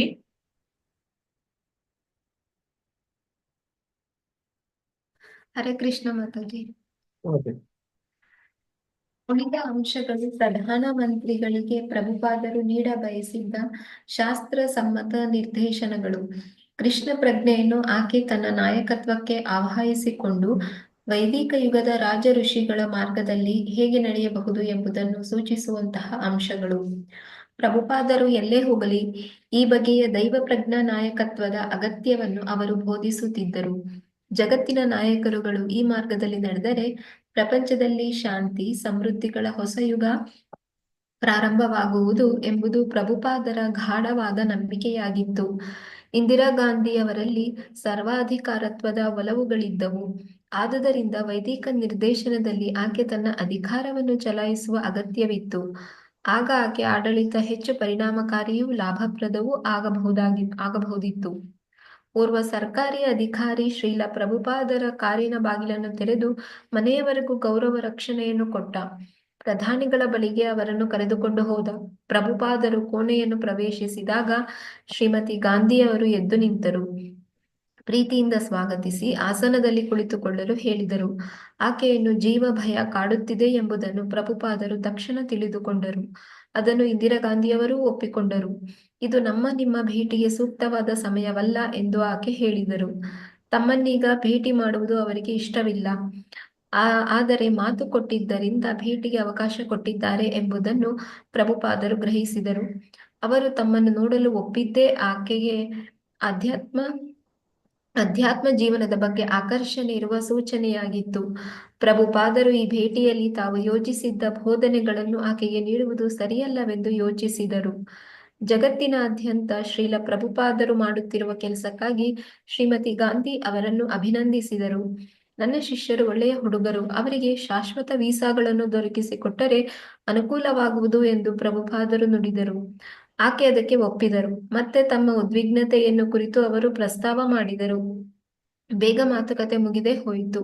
ಶ್ರೀಲ ಪ್ರಭುಪಾದರು ಪ್ರಧಾನಿಗಳ ನಿವಾಸದಿಂದ ಹೊರಗೆ ಬಂದರು. ಇನ್ನು ನವದೆಹಲಿಯಲ್ಲಿರುವಾಗಲೇ ಶ್ರೀಲ ಪ್ರಭುಪಾದರಿಗೆ ರಾಮೇಶ್ವರದಿಂದ ಒಂದು ಪತ್ರ ಬಂತು. ಲಾಸ್ ಏಂಜಲಸ್ನ BBTಯು 2 ತಿಂಗಳಲ್ಲಿ 17 ಪುಸ್ತಕಗಳನ್ನು ಸಿದ್ಧಪಡಿಸಬೇಕೆಂಬ ಶ್ರೀಲ ಪ್ರಭುಪಾದರ ಆಜ್ಞೆಯನ್ನು ಆಶ್ಚರ್ಯಕರವಾಗಿ ಪೂರ್ಣಗೊಳಿಸುವುದರಲ್ಲಿತ್ತು. ಅಚ್ಚು ಮೊಳೆ ಜೋಡಿಸುವವರು, ಸಂಪಾದಕರು, ಕಲಾವಿದರು ಮತ್ತು ಸಿಬ್ಬಂದಿ ವರ್ಗದವರು ಸಮಯಕ್ಕೆ ಸರಿಯಾಗಿ ಆ ಮಹಾನ್ ಉದ್ಯಮವನ್ನು ಮುಗಿಸಿಯೇ ಬಿಟ್ಟಿದ್ದರು. ಗ್ರಂಥಗಳ ಮೊದಲ ಪ್ರತಿಗಳನ್ನು ರುಕ್ಮಿಣಿ ದ್ವಾರಕಾಧೀಶ್ವರ ಮುಂದೆ ಇರಿಸಿ ಅರ್ಪಣೆ ಮಾಡುವಾಗ ದಿವ್ಯಾನಂದದಿಂದ ಶಿಷ್ಯರು ಕಣ್ಣೀರು ಸುರಿಸತೊಡಗಿದರು. ಶ್ರೀಲ ಪ್ರಭುಪಾದರಿಗಾಗಿ ಮಂತ್ರಗಳನ್ನು ಮತ್ತೆ ಮತ್ತೆ ಉಚ್ಚರಿಸಿದರು. ತಮ್ಮ ಅಧ್ಯಾತ್ಮ ಗುರುಗಳು ಹೇಳಿದ್ದ ಕಾರ್ಯ ಹೀಗೆ ಪೂರ್ಣಗೊಂಡಿತು ಮತ್ತು ಅಸಾಧ್ಯವೆಂದು ತೋರಿದ್ದ ಆ ಕಾರ್ಯವನ್ನು ಪೂರ್ಣಗೊಳಿಸುವಲ್ಲಿ ತಾವು ಉಪಕರಣಗಳಾಗಿ ಪರಿಣಮಿಸಿದ್ದರು. ಇಂದು ನಮ್ಮ ಅಚ್ಚುಮೊಳೆ ಸಂಯೋಜಕರು ಚೈತನ್ಯ ಚರಿತಾಮೃತದ ಮತಜಿ ಸ್ಕ್ರೋಲ್ ಮಾಡಿ ಮತಜಿ. ಚೈತನ್ಯ ಚರಿತಾಮೃತದ ಕೊನೆಯ ಸಂಪುಟಗಳನ್ನು ಮುಗಿಸಿದರು. ಆಗಸ್ಟ್ 20ರ ಬುಧವಾರದ ವೇಳೆಗೆ ಎಲ್ಲಾ ಸಂಪುಟಗಳು ಮುದ್ರಣಕ್ಕೆ ಸಿದ್ಧವಾಗುತ್ತವೆ. ಈಗ ಅವರು 5ನೇ ಸ್ಕಂದವನ್ನು ಸಿದ್ಧಪಡಿಸುತ್ತಿದ್ದಾರೆ. ಇಡೀ ಸ್ಕಂದದ ಅಕ್ಷರ ಸಂಯೋಜನೆ ವ್ಯಾಸಪೂಜೆಯ ವೇಳೆಗೆ ಮುಗಿದು ಮುದ್ರಕನ ಬಳಿ ಹೋಗುತ್ತದೆ. ಹರೇ ಕೃಷ್ಣ. ಹರೇ ಕೃಷ್ಣ ಮಾತಾಜಿ. ಲಕ್ಷ್ಮೀ PM ಮಾತಾಜಿ ಓದಿ. ಹರೇ ಕೃಷ್ಣ ಮಾತಾಜಿ ಓದ್ತೀವಿ. ನಮಗೆ ಬೇರೆ ಇನ್ಯಾವ ಬಯಕೆಯೂ ಇಲ್ಲ. ನಿಮ್ಮ ದಿವ್ಯ ಗ್ರಂಥಗಳನ್ನು ಲಕ್ಷಾಂತರ ಸಂಖ್ಯೆಯಲ್ಲಿ ತಯಾರಿಸಿ ಪ್ರತಿಯೊಂದು ಹಳ್ಳಿ ನಗರಗಳಲ್ಲಿ ಮೇಲಿದ್ದು ಹ್ಮ್, ಅಕ್ಟೋಬರ್ ಅಕ್ಟೋಬರ್ ವೇಳೆಗೆ. ವೇಳೆಗೆ ಮೇಲಿದ್ದು ಅಕ್ಟೋಬರ್ ವೇಳೆಗೆ ಹೌದು, ಅಲ್ಲಿಂದ. ಹೌದು. ಆಯ್ತು ಮಾತಾಜಿ. ಅಕ್ಟೋಬರ್ ವೇಳೆಗೆ ಪುಸ್ತಕಗಳನ್ನು ಕೊಡುವ ಭರವಸೆ ನೀಡುತ್ತಾ ಈ ಪತ್ರ ಮುಕ್ತಾಯವಾಗಿತ್ತು. ಪತ್ರಕ್ಕೆ 60 ಜನ ಶಿಷ್ಯರ ಸಹಿ ಇತ್ತು. ಇಸ್ಕಾನ್ ಮುದ್ರಣಾಲಯದ ನಿಮ್ಮ ಅನರ್ಹ ಸೇವಕರು ಎಂದು ನಮೂದಿಸಲಾಗಿತ್ತು. ಅವರ ಪರವಾಗಿ ರಾಮೇಶ್ವರ ಕೊನೆಗೆ ಬರೆದಿದ್ದರು. ನಮಗೆ ಬೇರೆ ಇನ್ಯಾವ ಬಯಕೆಯೂ ಇಲ್ಲ. ನಿಮ್ಮ ದಿವ್ಯ ಗ್ರಂಥಗಳನ್ನು ಲಕ್ಷಾಂತರ ಸಂಖ್ಯೆಯಲ್ಲಿ ತಯಾರಿಸಿ ಪ್ರತಿಯೊಂದು ಹಳ್ಳಿ ನಗರಗಳಲ್ಲಿ ಅವುಗಳನ್ನು ವಿತರಿಸಬೇಕು ಎಂಬುದಷ್ಟೇ ನಮ್ಮ ಆಸೆ. ಮಾರನೆಯ ದಿನವೇ ಶ್ರೀಲ ಪ್ರಭುಪಾದರು ದೆಹಲಿಯಿಂದ ಹೀಗೆ ಬರೆದರು: 12 ಸ್ಕಂದಗಳ ಬಗ್ಗೆ ನಿಮ್ಮ ಅಪೇಕ್ಷೆ ಪೂರ್ಣಗೊಳ್ಳುವುದು. ಕೃಷ್ಣ ನಿಮ್ಮ ತೀವ್ರ ಅಪೇಕ್ಷೆಯನ್ನು ಖಂಡಿತವಾಗಿಯೂ ನೆರವೇರಿಸುವವನು. 21ನೇ ಆಗಸ್ಟ್ ರಾಮೇಶ್ವರ ಶ್ರೀಲ ಪ್ರಭುಪಾದರಿಗೆ ಒಂದು ಟೆಲಿಗ್ರಾಮ್ ಕಳುಹಿಸಿಕೊಟ್ಟರು. ಭಗವಾನ್ ಬಲರಾಮ ಮತ್ತು ನಿತ್ಯಾನಂದರ ಕೃಪೆಯಿಂದ ಚೈತನ್ಯ ಚರಿತಾಮೃತದ ಅಂತಿಮ ಸಂಪುಟ ಇಂದು ಮುದ್ರಣಕ್ಕೆ ಹೋಗುತ್ತಿದೆ. ನಿಮ್ಮ ದಯೆ ಮತ್ತು ಆಶೀರ್ವಾದದಿಂದ ಇದು ಸಾಧ್ಯವಾಗಿದೆ. ಶ್ರೀಲ ಪ್ರಭುಪಾದರು ಬೃಂದಾವನದ ಪ್ರವಾಸದಲ್ಲಿದ್ದರೂ ಕೂಡ ಚೈತನ್ಯ ಚರಿತಾಮೃತದ ಎಲ್ಲ 15 ಸಂಪುಟಗಳ ಮುಂಗಡ ಪ್ರತಿಗಳನ್ನು ಅವರ 80ನೇ ಜನ್ಮದಿನದಂದು, ಎಂದರೆ ಆಗಸ್ಟ್ 31ರಂದು ಅವರಿಗೆ ತಲುಪಿಸುವಲ್ಲಿ ಶಿಷ್ಯರು ಸಫಲರಾಗಿದ್ದರು. ಪ್ರಭುಪಾದರು ದೇವಾಲಯದ ಕಲಾಪ ಮುಗಿಸಿ ಕುಳಿತಿದ್ದಾಗ ಶಿಷ್ಯನೊಬ್ಬ ಆಗಮಿಸಿ ಚೈತನ್ಯ ಚರಿತಾಮೃತದ ಕೊನೆಯ 6 ಸಂಪುಟಗಳನ್ನು ಅವರಿಗೆ ಒಪ್ಪಿಸಿದನು. ತುಂಬಾ ಸಂತೋಷ ಮತ್ತು ಸಂತೃಪ್ತಿಗಳಿಂದ ಶ್ರೀಲ ಪ್ರಭುಪಾದರು ಪುಸ್ತಕಗಳ ಮೇಲೆ ಕಣ್ಣಾಡಿಸಿದರು. ಪುಸ್ತಕದಲ್ಲಿ ಬಳಕೆಯಾಗಿದ್ದ ಕಲಾಕೃತಿಗಳನ್ನು ನೋಡಿ ಅವರು ತುಂಬಾ ಸಂತೋಷಪಟ್ಟರು ಮತ್ತು ಚೈತನ್ಯ ಮಹಾಪ್ರಭುಗಳ ಲೀಲಾ ವಿನೋದವನ್ನು ಓದುವುದರಲ್ಲಿ ತನ್ಮಯರಾಗಿ ಹೋದರು. ಅವರು ಎಷ್ಟೊಂದು ಉತ್ಸಾಹಿತರಾಗಿದ್ದರೆಂದರೆ, ನಾನಿನ್ನು ಎಲ್ಲ ಪ್ರವಾಸಗಳನ್ನು ನಿಲ್ಲಿಸಿ ಬೃಂದಾವನದಲ್ಲಿ ಕುಳಿತು ಅನುವಾದ ಕಾರ್ಯ ಮಾಡುವ ಬಗ್ಗೆ ಯೋಚಿಸುತ್ತಿದ್ದೇನೆ ಎಂಬುದಾಗಿ ಅವರು ಬೃಂದಾವನದ ಭಕ್ತರಿಗೆ ಹೇಳಿದರು. ಇಸ್ಕಾನ್ ಮುದ್ರಣಾಲಯದ ಶಿಷ್ಯರ ಉತ್ಸಾಹ ಎಷ್ಟು ಪ್ರಾಮಾಣಿಕವಾದುದಾಗಿತ್ತೆಂದರೆ, ಅವರೊಂದಿಗೆ ಪ್ರತಿಸ್ಪಂದಿಸುವ ಆಸೆಯನ್ನು ಅದು ಪ್ರಭುಪಾದರಲ್ಲಿ ತೀವ್ರಗೊಳಿಸಿತು. ಅವರು ಬರೆದರು: ನನ್ನ ಪ್ರೀತಿಯ ರಾಮೇಶ್ವರ ಮತ್ತು ಉಳಿದ ಸಂಗಡಿಗರೇ. ಮೇಲೆ ಮಾಡ್ತಿರೋ ಹರೇ ಕೃಷ್ಣ ಸ್ವಲ್ಪ ಮಾತಾಜಿ, ಮೇಲೆ. ಧನ್ಯವಾದಗಳು. ಧನ್ಯವಾದಗಳು ಮಾತಾಜಿ. ಮಾತಾಜಿ. ಹರೇ ರೇಖಾ ಕೃಷ್ಣ. ಬಂಗೇರ ಮಾತಾಜಿ ಓದಿ.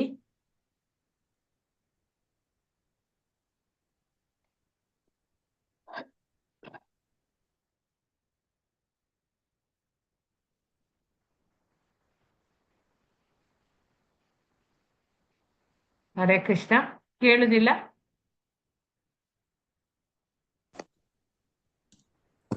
ಹರೇ ಕೃಷ್ಣ ಜಿಯ ಕೇಳಿಸ್ತಿದ್ಯಾ? ಹಾ, ಈಗ ಕೇಳ್ತದೆ. ಹರೇ ಕೃಷ್ಣ. ನೀವು ಪುಸ್ತಕ ಪ್ರಕಾಶನ ಮತ್ತು ವಿತರಣೆಯನ್ನು ತುಂಬಾ ಗಂಭೀರವಾಗಿ ತೆಗೆದುಕೊಂಡಿದ್ದೀರಿ. ಅದೇ ನಮ್ಮ ಯೋಜನೆಯ ಯಶಸ್ಸಿನ ಗುರುತು. ನೀವು ಈ ಕೆಲಸವನ್ನು ತುಂಬಾ ಗಂಭೀರವಾಗಿ ತೆಗೆದುಕೊಂಡು ಚೆನ್ನಾಗಿ ಮಾಡಿದ್ದೀರಿ. ಈ ಕೆಲಸ ಆಗಬೇಕೆಂಬುದು ನನ್ನ ಗುರು ಮಹಾರಾಜರ ಇಚ್ಛೆ. ಅದು ನೆರವೇರಿರುವುದರಿಂದ ಅವರಿಗೆ ನಿಮ್ಮ ಬಗ್ಗೆ ತುಂಬಾ ಸಂತೋಷವಾಗಿರುತ್ತದೆ. ಆದುದರಿಂದ ನೀವು ಈ ಕೆಲಸದ ಪರಿಣಾಮವಾಗಿ ಭಗವದ್ಧಾಮಕ್ಕೆ ಮರಳುತ್ತೀರಿ. ಬೃಂದಾವನದಲ್ಲಿ ಕುಳಿತು ಸುಮ್ಮನೆ ಶ್ರೀಮದ್ ಭಾಗವತವನ್ನು ಅನುವಾದಿಸುವುದು ತಮ್ಮ ಅಪೇಕ್ಷೆ ಎಂಬುದಾಗಿ ಶ್ರೀಲ ಪ್ರಭುಪಾದರು ಹೇಳಿದರಾದರೂ ಬೃಂದಾವನದಲ್ಲಿದ್ದಾಗ ಬರವಣಿಗೆಗಿಂತ ಹೆಚ್ಚಾಗಿ ಆಡಳಿತ ವ್ಯವಸ್ಥೆಯಲ್ಲೇ ಅವರು ತಮ್ಮನ್ನು ಹೆಚ್ಚಾಗಿ ತೊಡಗಿಸಿಕೊಂಡಿದ್ದರು. 4 ತಿಂಗಳ ಹಿಂದೆ ಕೃಷ್ಣ ಬಲರಾಮ ಮಂದಿರದ ಉದ್ಘಾಟನಾ ಕಾರ್ಯಕ್ರಮದ ಅಧ್ಯಕ್ಷೆಯನ್ನು ಅವರು ವಹಿಸಿದ್ದರು. ಈಗ ದೇವಸ್ಥಾನವನ್ನು ಹೇಗೆ ನಿರ್ವಹಿಸಬೇಕು ಎಂಬುದನ್ನು ಅವರು ತೋರಿಸಿಕೊಟ್ಟಿದ್ದರು. ಶ್ರೀಕೃಷ್ಣ ಬಲರಾಮ ಮಂದಿರವು ಪುಣ್ಯ ಕ್ಷೇತ್ರದಲ್ಲಿದ್ದ ವೈದಿಕ ದೇವಾಲಯ ಸಂಕೀರ್ಣ. ಒಂದು ದೇವಾಲಯವನ್ನು ಹೇಗೆ ನಡೆಸಬೇಕು ಎನ್ನುವುದರ ಬಗ್ಗೆ ಗಟ್ಟಿಯಾದ ಅನುಭವವಿದ್ದ ವ್ಯಕ್ತಿಗಳು ದೇವಾಲಯದ ವ್ಯವಸ್ಥೆ ಮೇಲೆ ಕಣ್ಣಿಟ್ಟಿದ್ದರು. ಪ್ರಭುಪಾದರಿಗೆ ತಕ್ಷಣವೇ ಕೆಲವು ಅಸಾಂಗತ್ಯಗಳು ಕಂಡು ಬಂದವು. ಅತಿಥಿ ಗೃಹದಲ್ಲಿ ಅವರು ತಮ್ಮ ಮಕ್ಕಳೊಂದಿಗೆ ವಾಸಿಸುತ್ತಿದ್ದ ವಿವಾಹಿತ ಶಿಷ್ಯರನ್ನು ಗಮನಿಸಿದರು. ಅವರ ದೃಷ್ಟಿಯಲ್ಲಿ ಅದು ಯುಕ್ತವಾಗಿರಲಿಲ್ಲ. ಆ ಕುಟುಂಬಗಳು ಹತ್ತಿರವೇ ಇದ್ದ ಬೇರೆ ವಸತಿ ಗೃಹಗಳಿಗೆ ಹೋಗಬೇಕು ಅಥವಾ ಬೃಂದಾವನವನ್ನು ಬಿಡಬೇಕು. ಅದೇ ರೀತಿ ಒಳಚರಂಡಿ ವ್ಯವಸ್ಥೆ ಲೋಪದೋಷಗಳಿಂದ ಕೂಡಿತ್ತು. ಆರ್ಥಿಕ ನಿರ್ವಹಣೆ, ವಿಗ್ರಹ ಪೂಜೆ, ಶುದ್ಧತೆ ಮತ್ತು ಭಕ್ತರ ನಡವಳಿಕೆ ಈ ವಿಷಯಗಳಲ್ಲಿಯೂ ದೋಷಗಳು ಇದ್ದವು. ದೇವಾಲಯದ ಪ್ರತಿಯೊಂದು ವಿಭಾಗವು ಪ್ರತಿಯೊಬ್ಬ ಭಕ್ತನ ವಿಶೇಷ ಗಮನಕ್ಕೆ ಅರ್ಹವಾಗಿದ್ದವು. ಸಣ್ಣ ಪುಟ್ಟ ದೋಷಗಳಲ್ಲಿಯೂ ಬೇರೆ ಬೇರೆ ಸಮಸ್ಯೆಗಳ ಫಲವನ್ನು ಅವರು ಗುರುತಿಸಬಲ್ಲವರಾಗಿದ್ದರು.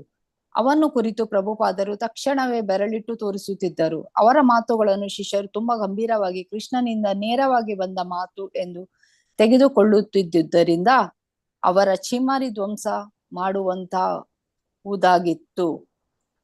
ಪ್ರಭುಪಾದರು ಕಠೋರ ಮನಸ್ಕರಾಗಿದ್ದರು. ವೈಷ್ಣವನು ಹೂವಿನಂತೆ ಮೃದುವಾಗಿರಬೇಕು, ವಜ್ರದಂತೆ ಕಠೋರವಾಗಿರಬೇಕು ಎಂದು ಹೇಳಲಾಗುತ್ತದೆ. ಪ್ರಭುಪಾದರು ತಮ್ಮ ವ್ಯಕ್ತಿತ್ವದ ಕಠೋರತೆಯ ಅಂಶವನ್ನೇ ಈಗೀಗ ತೋರಿಸತೊಡಗಿದ್ದರು. ಅನೇಕ ಸಾರಿ ನವಶಿಷ್ಯರ ಅಭಿಪ್ರಾಯ ಗುರುವಿನ ಬಗ್ಗೆ ಬೇರೆ ರೀತಿಯದ್ದಾಗಿರುತ್ತಿತ್ತು. ಗುರುವು ಯಾವಾಗಲೂ ಶಾಂತಚಿತ್ತನಾಗಿರಬೇಕು, ಏನೇ ಆದರೂ ಸಮಾಧಾನ ಚಿತ್ತದಿಂದ ಸ್ವೀಕರಿಸಬೇಕು. ಅದೇ ಆತನ ಆಧ್ಯಾತ್ಮಕ ಪ್ರಜ್ಞೆಯ ಗುರುತು. ಶ್ರೀಲ ಪ್ರಭುಪಾದರು ಮಾತ್ರ ಕೋಪವೂ ಸೇರಿದಂತೆ ಅನೇಕ ರೀತಿಯ ಭಾವಗಳನ್ನು ಅಭಿವ್ಯಕ್ತಿಸುತ್ತಿದ್ದರು. ಭಗವದ್ಗೀತೆಯಲ್ಲಿ ಕ್ರೋಧವನ್ನು ವಿವರಿಸುವಾಗ ಅದು ಅತೃಪ್ತ ಕಾಮದ ಫಲ ಎಂಬುದಾಗಿ ಹೇಳಲಾಗಿದೆ. ನಿಜವಾದ ಸಾಧು ಯಾವುದೇ ಬಗೆಯ ವಿಷಯೋಪಭೋಗದಲ್ಲಿ ಆಸಕ್ತಿ ಹೊಂದದೆ ಇರುವುದರಿಂದ ಆತನು ಕೋಪವನ್ನು ಹೊಂದುವುದೇ ಸಾಧ್ಯವೇ ಇಲ್ಲ. ಆದರೆ ವೈಷ್ಣವ ಕವಿಯಾದ ನರೋತ್ತಮದಾಸ ಠಾಕೂರರು ಕೋಪವನ್ನು ಸಹ ಕೃಷ್ಣನ ಸೇವೆಯಲ್ಲಿ ಬಳಸಬಹುದು ಎಂದು ಹೇಳಿದ್ದಾರೆ. ಶ್ರೀರಾಮನ ನಿರಂತರ ಸೇವಕನಾದ ಹನುಮಾನ್ ರಾವಣನ ವಿರುದ್ಧ ಯುದ್ಧ ಮಾಡುವಾಗ ಅಪಾರವಾದ ಕೋಪವನ್ನು ಅಭಿವ್ಯಕ್ತಿಸುತ್ತಾನೆ ಎಂಬುದಾಗಿ ನರೋತ್ತಮದಾಸರು ಉದಾಹರಣೆ ಕೊಟ್ಟಿದ್ದಾರೆ. ಭಕ್ತಿ ರಸಾಮೃತ ಸಿಂಧುವಿನ ರೂಪ ಗೋಸ್ವಾಮಿಯವರು ಕೂಡ ಕೃಷ್ಣನಿಗೆ ಅಥವಾ ವೈಷ್ಣವರಿಗೆ ಅಪಚಾರವಾದಾಗ ಸಹನೆ ಉಚಿತವಲ್ಲ ಎಂದು ಹೇಳಿದ್ದಾರೆ. ಆದರೆ ಆಗ ಅಭಿವ್ಯಕ್ತವಾಗುವ ಕ್ರೋಧವು ಆಧ್ಯಾತ್ಮಿಕವಾದುದಾಗಿರುತ್ತದೆ. ಭಗವಾನ್ ಕೃಷ್ಣನು ಕೂಡ ಅಹಿಂಸಾ ಪರವಾಗಿದ್ದ ಅರ್ಜುನನಲ್ಲಿ ಕೋಪವನ್ನು ಪ್ರಚೋದಿಸುತ್ತಾನೆ. ಅವನು ಯುದ್ಧಕ್ಕೆ ಸಿದ್ಧವಾಗುವಂತೆ ಮಾಡುತ್ತಾನೆ. ಆ ಯುದ್ಧವು ಆಧ್ಯಾತ್ಮಿಕ ಯುದ್ಧ. ಯುದ್ಧ ಮಾಡುವ ಬಗ್ಗೆ ಅರ್ಜುನನಿಗಿದ್ದ ಹಿಂಜರಿಕೆ ಮಾತ್ರ ಕೇವಲ ಪ್ರಾಪಂಚಿಕವಾದುದು. ಭಾವಜೀವಿಗಳು ಮತ್ತು ಅದ್ವೈತಿಗಳು ಸಾಮಾನ್ಯವಾಗಿ ಸಾಧುವು ಕೋಪವನ್ನು ವ್ಯಕ್ತಪಡಿಸಬಾರದು ಎಂದು ಭಾವಿಸುತ್ತಾರೆ. ದೆಹಲಿಯಲ್ಲಿ ನಡೆದ ಒಂದು ದೊಡ್ಡ ಪೆಂಡಾಲ್ ಉತ್ಸವದಲ್ಲಿ ಕೃಷ್ಣನ ವಿರುದ್ಧ ಮಾತನಾಡಿದೊಬ್ಬ ವ್ಯಕ್ತಿಯ ಬಗ್ಗೆ ಶ್ರೀಲ ಪ್ರಭುಪಾದರು ಕೋಪವನ್ನು ತೋರಿಸಿದರು. ಅದನ್ನು ಸಭಿಕರಲ್ಲಿ ಅನೇಕರು ತಪ್ಪಾಗಿ ಭಾವಿಸಿದರು. ಕೆಲವರಂತೂ ಸಭೆಯಿಂದ ನಿರ್ಗಮಿಸಿಯೇ ಬಿಟ್ಟರು. ಹರೇ ಕೃಷ್ಣ ಹರೇ ಮಾತಾಜಿ, ಕೃಷ್ಣ ಮಾತಾಜಿ, ಧನ್ಯವಾದಗಳು ಮಾತಾಜಿ. ಧನ್ಯವಾದಗಳು ಮಾತಾಜಿ.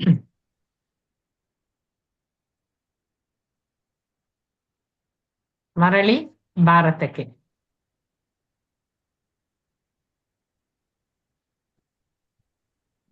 ಪ್ರಭುಪಾದರು ಭಾರತಕ್ಕೆ ಹಿಂದಿರುಗುವುದಕ್ಕೆ ಇಂದಿರಾ ಗಾಂಧಿಯವರನ್ನು ಭೇಟಿ ಮಾಡುವುದಲ್ಲದೆ ಬೇರೆ ಕಾರಣಗಳು ಕೂಡ ಇದ್ದವು. ಅಲ್ಲಿ ಸ್ವಲ್ಪ ಕಾಲ ಅವರು ಪಾಶ್ಚಾತ್ಯ ದೇಶಗಳಲ್ಲಿ ಪ್ರವಾಸ ಮಾಡುವುದು ಮತ್ತೆ ಸ್ವಲ್ಪ ಕಾಲ ಭಾರತಕ್ಕೆ ಬರುವುದು, ಇದು ಅವರ ಜೀವನದ ಕ್ರಮವೇ ಆಯ್ತು. ಅವರು ಒಂದು ಕೇಂದ್ರದಿಂದ ಮತ್ತೊಂದು ಕೇಂದ್ರಕ್ಕೆ ಪ್ರವಾಸವನ್ನು ಮಾಡ್ತಿದ್ರು. ಕಳೆದ 5 ವರ್ಷಗಳಲ್ಲಿ ಅವರು ಹೆಚ್ಚಿನ ಸಮಯವನ್ನು ಭಾರತಕ್ಕೆ ಮೀಸಲಾಗಿ ಇಟ್ರು.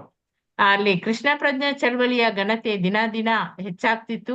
ಅಷ್ಟಾಗಿಯೂ ಅವರು ಮಾಯಾಪುರ ಮತ್ತು ಬೃಂದಾವನದ ಆ ಪ್ರಭುಪಾದರ ಮಹತ್ವಾಕಾಂಕ್ಷೆ ಯೋಜನೆಗಳು ಇನ್ನೂ ಕೂಡ ಅಲ್ಲಿ ಪೂರ್ಣಗೊಂಡಿರಲಿಲ್ಲ. ಮುಂಬೈಯಲ್ಲಿ ಹರೇ ಕೃಷ್ಣ ಭೂಮಿ ಕೇವಲ ನಿವಾಸ ಸ್ಥಳವಾಗಿ ಮಾತ್ರ ಉಳಿದಿತ್ತು.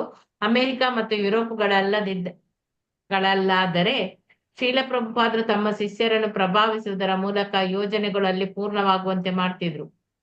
ಆದ್ರೆ ಭಾರತದಲ್ಲಿ ಅವರ ಯೋಜನೆಯನ್ನು ಪೂರ್ಣಗೊಳಿಸಬೇಕಾಗಿತ್ತು. ಪೂರ್ಣಗೊಳಿಸದಿದ್ದರೆ ಅವರು ಪಾಶ್ಚಾತ್ಯ ಶಿಷ್ಯರು ವಂಚಿತರಾಗಿ ಉತ್ಸಾಹ ಕಳೆದುಕೊಳ್ಳುವ ಸಾಧ್ಯತೆ ಇತ್ತು. ಹೀಗಾಗಿ ವ್ಯವಸ್ಥಾಪನೆಯ ಅನೇಕ ಕೆಲಸಗಳು ಪ್ರಭುಪಾದರನ್ನು ಭಾರತಕ್ಕೆ ಮತ್ತೆ ಮತ್ತೆ ಅದು ಸೆಳೆಯುತ್ತಿತ್ತು.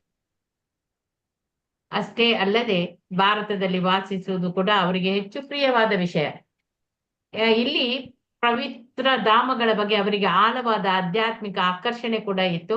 ಬೃಂದಾವನವೇ ಅವರ ಮನೆಯಾಗಿತ್ತು. ಮಾಯಾಪುರ ಅವರ ಪೂಜಾ ಸ್ಥಳ ಆಗಿತ್ತು. ಮುಂಬೈ ಮೊದಲಾದ ಸ್ಥಳಗಳಲ್ಲೇ ವಾಸಿಸುವ ಪ್ರಭಾವಿ ಜನಗಳನ್ನು ಸಂಧಿಸುವ ಆ ಅಪರೂಪದ ಅವಕಾಶಗಳಿಗಾಗಿ ಅವರು ಇಂಡಿಯಾದಲ್ಲಿ ಹೆಚ್ಚು ಕಾಲ ವಾಸಿಸ್ಲಿಕ್ಕೆ ಇಷ್ಟಪಡ್ತಿದ್ರು. ಭಾರತದ ಪ್ರಧಾನಿಯನ್ನು ಭೇಟಿ ಮಾಡುವಂತ ಅವಕಾಶ ಪಶ್ಚಿಮದಲ್ಲಿ ದೊರೆಯುವ ಸಂಭವ ಅದು ಕಡಿಮೆ ಇತ್ತು. ಇದೆಲ್ಲದರ ಜೊತೆಗೆ ಭಾರತದಲ್ಲಿ ವಾಸಿಸುವುದು ಅವರಿಗೆ ಹೆಚ್ಚು ಸಮಾಧಾನ ನೀಡ್ತಿತ್ತು, ಸಂತೃಪ್ತಿಯೂ ನೀಡ್ತಿತ್ತು. ಅಮೆರಿಕದಲ್ಲಿ ಇನ್ನು ಕೆಲವು ನಗರಗಳಿಗೆ ಅವರು ಭೇಟಿ ಕೊಡುವ ಕಾರ್ಯಕ್ರಮವಿದ್ರೂ ಕೂಡ ಪ್ರಭುಪಾದರು ಅದನ್ನು ಬದಲಾಯಿಸಿ ಕೂಡಲೇ ಭಾರತಕ್ಕೆ ಬಂದ್ರು. ಆ ಸಂದರ್ಭದಲ್ಲಿ ತಮ್ಮ ಶಿಷ್ಯರೊಬ್ಬರಿಗೆ ಅವರು ಹೀಗೆ ಬರೆದಿದ್ರು, ಅಟ್ಲಾಂಟಿಕ್ಗೆ ಬರುವುದು ನನಗೆ ಸಾಧ್ಯವಾಗ್ತಿಲ್ಲ, ವಿಶೇಷವಾದ ಕರ್ತವ್ಯವೊಂದರ ನಿರ್ವಹಣೆಗಾಗಿ ನಾನು ಈಗ ಭಾರತಕ್ಕೆ ಹೋಗ್ಬೇಕಾಗಿದೆ. ಅದು ಅಲ್ಲದೆ ಹೆಚ್ಚು ಪ್ರವಾಸದಿಂದ ನನಗೆ ಆಯಾಸ ಕೂಡ ಆಗ್ತಾ ಇದೆ. ಪ್ರಭುಪಾದರು ಆಗಾಗ ಒಂದೊಂದು ಮಾತು ಹೇಳ್ತಿದ್ರು, ನ್ಯೂಯಾರ್ಕ್, ಲಂಡನ್ ಮತ್ತು ಲಾಸ್ ಏಂಜಲೀಸ್ ನನ್ನ ವಿಶೇಷ ಗ್ರಹಗಳು ಮತ್ತು ಅಮೆರಿಕ ನನ್ನ ತಂದೆ ನಾಡು. ಒಮ್ಮೆ ಶಿಷ್ಯನೊಬ್ಬ ಪ್ರಭುಪಾದರಿಗೆ ಇಂಡಿಯವೇ ಮನೆ ಎಂದಾಗ ಪ್ರಭುಪಾದರು ತಕ್ಷಣ ಹಾಗೆ ನುಡಿದಿದ್ರು, ನನ್ನ ನಿಜವಾದ ಮನೆ ಕೃಷ್ಣನ ಪಾದಾರವಿಂದ ಅಂತೇಳಿ. ಒಟ್ಟಿನಲ್ಲಿ ಕಾರಣಗಳು ಏನೇ ಇರಲಿ ಪ್ರಭುಪಾದರಿಗೆ ಭಾರತದಲ್ಲಿ ವಾಸಿಸುವುದು ಮಾತ್ರ ಹೆಚ್ಚು ಪ್ರಿಯವಾದ ಸಂಗತಿಯಾಗಿತ್ತು. ಮುಂಬೈನಲ್ಲಿ ಹರೇ ಕೃಷ್ಣ ಭೂಮಿಯಲ್ಲಿ ರಚನಾ ಕಾರ್ಯ ಬಹಳ ನಿಧಾನಗತಿಯಲ್ಲಿ ನಡೆಯುತ್ತಿರುವುದನ್ನು ನೋಡಿದಾಗ ಪ್ರಭುಪಾದರಿಗೆ ತುಂಬಾ ಬೇಸರ ಆಗ್ತಿತ್ತು. ಮಳೆಗಾಲ ಪ್ರಾರಂಭವಾಗ್ತದೆ, ಬುನಾದಿಯಲ್ಲಿ ನೀರಿನಲ್ಲಿ ಮುಳುಗಿ ಹೋಗಿದ್ದು ಮಾಡಿದ ಕೆಲಸ ಸ್ವಲ್ಪ ಅದು ಕಳಪೆ ದರ್ಜೆಯದ್ದಾಗಿತ್ತು. ಇಡೀ ಯೋಜನೆ 6 ತಿಂಗಳಲ್ಲಿ ಮುಗಿಯಬೇಕಾಗಿತ್ತು ಎನ್ನುವುದು ಪ್ರಭುಪಾದರ ಅಪೇಕ್ಷೆಯಲ್ಲಿ ಇತ್ತು. ಅವರಿಗೆ ಶಿಷ್ಯರಿಗೆ ಒಮ್ಮೆ ಕಟುವಾಗಿ ಕೂಡ ಹೇಳಿದ್ರು, ನನ್ನ ಜೀವಿತ ಸಮಯದಲ್ಲಿ ಕಡೆ ಪಕ್ಷ ಈ ಕೆಲಸ ಮುಗಿಸಿ ಈ ಶಿಷ್ಯರನ್ನು ಬೆಚ್ಚಿ ಬೀಳಿಸುವುದಕ್ಕಾಗಿ ಪ್ರಭುಪಾದರು ಇಂತಹ ಮಾತುಗಳನ್ನೆಲ್ಲ ಆಡ್ತಿದ್ರಲ್ಲಿ. ಸುರಭಿ ಮತ್ತೆ ಮೂರ್ತಿ ಪ್ರಭುಪಾದರಿಗೆ ದೇವಾಲಯದ ನಕಾಶೆಗಳನ್ನೆಲ್ಲ ತೋರಿಸ್ತಾರೆ. ಹೈದರಾಬಾದ್ ಬಳಿಯ ನೆಲ್ಲೂರಿನಲ್ಲಿರುವ ಒಬ್ಬ ವ್ಯಕ್ತಿ ಭೂಮಿಯನ್ನು ದಾನ ಮಾಡುವ ಬಗ್ಗೆ ಆಸಕ್ತಿಯನ್ನು ತೋರಿಸ್ತಾನೆ. ದೇವಾಲಯದ ಆ ಸಮುಚ್ಚಯದ ನಕಾಶೆಗಳನ್ನು ಶಿಷ್ಯರು ಸಿದ್ಧಪಡಿಸ್ತಾರೆ. ಸಮುಚ್ಚಯದಲ್ಲಿ ಗ್ರಂಥಾಲಯ, ವಸತಿ ಗೃಹಗಳು ಕೂಡ ಇದ್ದವು. ನಕಾಶೆಯನ್ನು ನೋಡಿ ಪ್ರಭುಪಾದರು ಒಪ್ಪಿಗೆಯನ್ನು ಸೂಚಿಸ್ತಾರೆ. ದೇವಾಲಯದ ರಚನೆ ಸಾಂಪ್ರದಾಯಿಕ ವಿನ್ಯಾಸದಲ್ಲಿ ನಡೀಬೇಕು, ಎಲ್ಲಾ ಶಾಸ್ತ್ರಗಳಲ್ಲಿ ಸೂಚಿಸಿರುವಂತೆ ಆಗ್ಬೇಕು, ಮತ್ತೆ ಸಮುಚ್ಚಯದ ಉಳಿದ ಕಟ್ಟಡದ ನಿರ್ಮಾಣದಲ್ಲಿ ಆಧುನಿಕ ವಿನ್ಯಾಸಗಳು ಅದನ್ನು ಬಳಸಿಕೊಳ್ಬಹುದು. ಪ್ರಭುಪಾದರು ಹೈದರಾಬಾದ್ ಮತ್ತು PG ದೇವಾಲಯಗಳ ಯೋಜನೆಗಳನ್ನು ಅಭ್ಯಾಸ ಮಾಡಿ ರಚನೆಯನ್ನು ಪ್ರಾರಂಭಿಸಲು ಅನುಮತಿಯನ್ನು ನೀಡ್ತಾರೆ. ಮಾರನೇ ದಿನ ಬೆಳಿಗ್ಗೆ ಶ್ರೀಲ ಪ್ರಭುಪಾದರು ಸುರಭಿ ಮತ್ತೆ ಮೂರ್ತಿಯನ್ನು ಕರೆಸಿಕೊಂಡು ಅವರ ವಿವಿಧ ಯೋಜನೆಗಳ ಬಗ್ಗೆ ಆಸಕ್ತಿಯಿಂದ ಬಹಳ ಹೊತ್ತು ಚರ್ಚೆ ಮಾಡ್ತಾರೆ. ಇಂದಿರಾ ಗಾಂಧಿ ಅವರನ್ನು ಭೇಟಿ ಮಾಡುವ ಕಾಲ ಈಗ ಸಮೀಪ ಬರ್ತಾ ಇತ್ತು. ಆದುದರಿಂದ ಅವರು ಮಾರನೇ ದಿನವೇ ಪ್ರಭುಪಾದರು ದೆಹಲಿಗೆ ಹೊರಡ್ತಾರೆ. ನ್ಯೂ ಡೆಲ್ಲಿ ಅಲ್ಲಿ 20 ಆಗಸ್ಟ್ 22, 1975 ಮುಂಜಾನೆ 9:15 ಸಮಯ ಶ್ರೀಲ ಪ್ರಭುಪಾದರು ತಮ್ಮ ಅನೇಕ ಮುಖ್ಯ ಶಿಷ್ಯರೊಂದಿಗೆ ಪ್ರಧಾನಮಂತ್ರಿಗಳ ನಿವಾಸದ ಬಳಿ ಬಂದರು. ಅನಿವಾರ್ಯವಾದ ಭದ್ರತಾ ತಪಾಸಣೆಗಳು ಮುಗಿದವು. 2 ದಿನಗಳ ಹಿಂದೆ ಬಾಂಗ್ಲಾದೇಶದ ಪ್ರಧಾನಿಯನ್ನು ಕೊಲೆ ಮಾಡಲಾಗಿತ್ತು. ಆಮೇಲೆ ಮುಂದಿನ ಗುರಿ ಶ್ರೀಮತಿ ಗಾಂಧಿ ಎನ್ನುವ ಸುದ್ದಿಯಲ್ಲಿ ಇದ್ದವು. ಆದುದರಿಂದ ಆಯುಧ ಸಜ್ಜಿತರಾದ ಸಿಪಾಯಿಗಳು ಪ್ರಧಾನಿಯವರ ಮನೆಯ ಸುತ್ತ ಕಾವಲು ಕಾಯ್ತಾ ಇದ್ರು. ಮುಖ್ಯ ದ್ವಾರದ ಕಾವಲುಗಾರರು ವಿದೇಶಿಗಳಿಗೆ ಒಳಗೆ ಹೋಗ್ಲಿಕ್ಕೆ ಬಿಡ್ತಿರ್ಲಿಲ್ಲ. ಹಾಗಾಗಿ ಶ್ರೀಲ ಪ್ರಭುಪಾದರು ಒಬ್ಬರೇ ಒಳಗೆ ಹೋಗ್ಬೇಕಾಯ್ತು. ಒಬ್ಬ ದ್ವಾರ ರಕ್ಷಕ ಬಾಗಿಲು ತೆರೆದ್ರೆ ಇನ್ನೊಬ್ಬರು ಪ್ರಭುಪಾದರನ್ನು ಕಾರಿನ ಬಳಿಗೆ ಕರೆದುಕೊಂಡು ಹೋಗ್ತಾನೆ. ಪ್ರಧಾನಮಂತ್ರಿಗಳ ನಿವಾಸದ ಮುಂದೆ ಕಾರು ಪ್ರಭುಪಾದರನ್ನು ಕೊಂಡೊಯ್ತು. ಪ್ರಭುಪಾದರ ಶಿಷ್ಯರೆಲ್ಲ ಬಾಗಿಲ ಹೊರಗೆ ಕಾತರದಿಂದ ಅವರನ್ನು ನಿರೀಕ್ಷಿಸ್ತಾ ಕುಳಿತುಕೊಳ್ತಾರೆ. ಸಾಮಾನ್ಯವಾಗಿ ಪ್ರಭುಪಾದರು ಎಲ್ಲೇ ಹೋದ್ರು ಅವರ ಕೆಲವು ಶಿಷ್ಯರು ಅವರ ಜೊತೆಯಲ್ಲೇ ಹೋಗ್ತಿದ್ರು. ಯಾವ ಕ್ಷಣದಲ್ಲಿ ಪ್ರಭುಪಾದರಿಗೆ ತಮ್ಮ ಸಹಾಯ ಬೇಕಾಗ್ತದೋ ಎನ್ನುವುದು ಅವರ ಯೋಚನೆ. ತಾವು ಅವರ ಪ್ರೀತಿಯ ತಂದೆ ತಾಯಿಯರೋ ಎಂಬಂತೆ ಅವರಿಗೆ.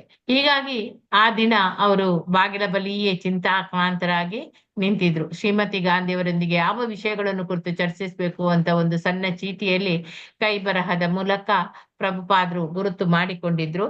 1ನೇದಾಗಿ 500 ಮಂದಿ ಶಿಷ್ಯರಿಗೆ ವಿದೇಶಿಗಳಿಗೆ ವಲಸೆಗೆ ಅನುಮತಿ ಕೊಡಬೇಕು ಅಂತೇಳಿ, ಮತ್ತೆ ಎಲ್ಲಾ MP-ಗಳು ಬ್ರಾಹ್ಮಣ ವೃತ್ತವನ್ನು ತೊಡಬೇಕು, ದೊರೆ ಸಂಜಯನ ಬಗ್ಗೆ, ಮತ್ತೆ ಕಸಾಯಿಖಾನೆಗಳನ್ನು ಮುಚ್ಚುವ ಬಗ್ಗೆ, ನಾಮ ಜಪದ ಬಗ್ಗೆ, ಮನೆಯಲ್ಲಿ ಮಾತ್ರ ಮಾಂಸಾಹಾರ, ಸಾರ್ವಜನಿಕ ಸ್ಥಳಗಳಲ್ಲಿ ಅಲ್ಲ ಅಂತೇಳಿ, ವೇಷವೃತ್ತಿ ಮಾಡಿದ್ರೆ ಅದಕ್ಕೆ ಶಿಕ್ಷೆ, ಭಗವದ್ಗೀತೆ ಯಥಾರೋಪ ಬಿಟ್ರೆ ಬೇರೆ ಯಾವುದೇ ಧಾರ್ಮಿಕ ಸಂಘ ಇರಬಾರದು, ಸರಕಾರಿ ಅಧಿಕಾರಿಗಳೆಲ್ಲ ದಿನಕ್ಕೆ 2 ಬಾರಿ ಕೀರ್ತನೆ ಮಾಡಬೇಕು, ಜಗತ್ತಿನಾದ್ಯಂತ ಕೃಷ್ಣ ಪ್ರಜ್ಞಾ ಚಳವಳಿಯನ್ನು ಪ್ರೋತ್ಸಾಹಿಸುವುದು.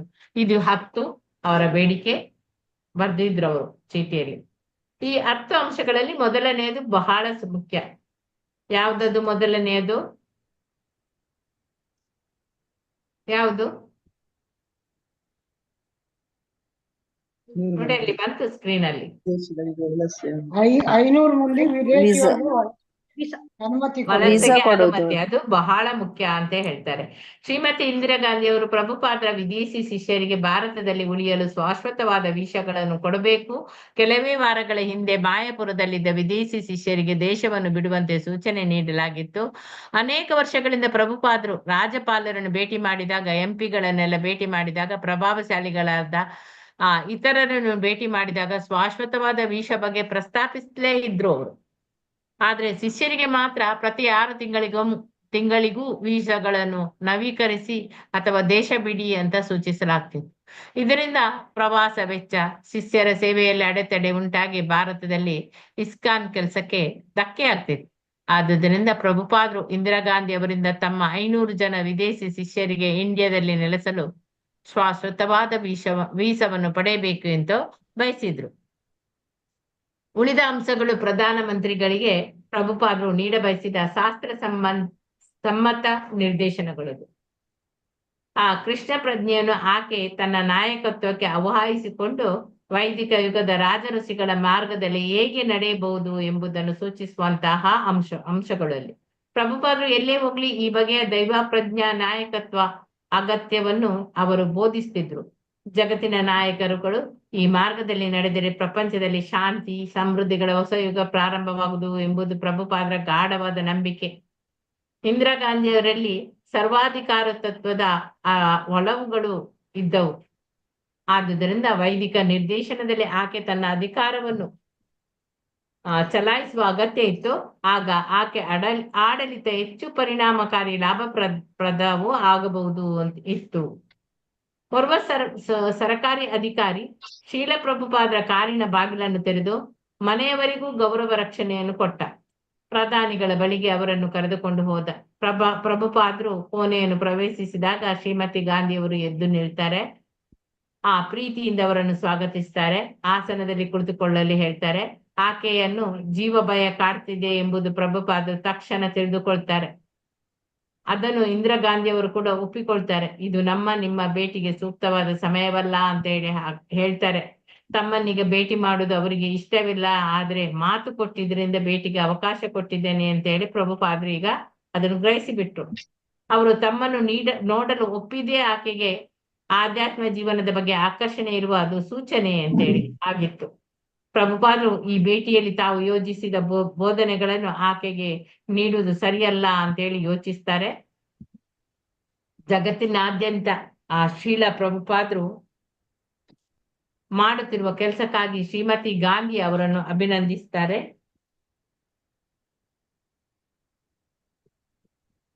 ಆಮೇಲೆ ನನ್ನ ಶಿಷ್ಯರು ತುಂಬಾ ಒಳ್ಳೆಯ ಹುಡುಗರು, ಅವರಿಗೆ ಶಾಶ್ವತವಾದ ವೀಸಾಗಳನ್ನು ದೊರಕಿಸಿಕೊಟ್ರೆ ಅನುಕೂಲ ಆಗುವುದು ಎಂದು ಪ್ರಭುಪಾದರು ನೋಡಿದ್ದಾರೆ. ಅದಕ್ಕೆ ಅವರು ಒಪ್ತಾರೆ. ಇಂದಿರಾ ಗಾಂಧಿ ತಮ್ಮ ಉದ್ವಿಗ್ನತೆಯನ್ನು ಕುರಿತು ಅವರ ಪ್ರಸ್ತಾವ ಮಾಡಿದ್ರು.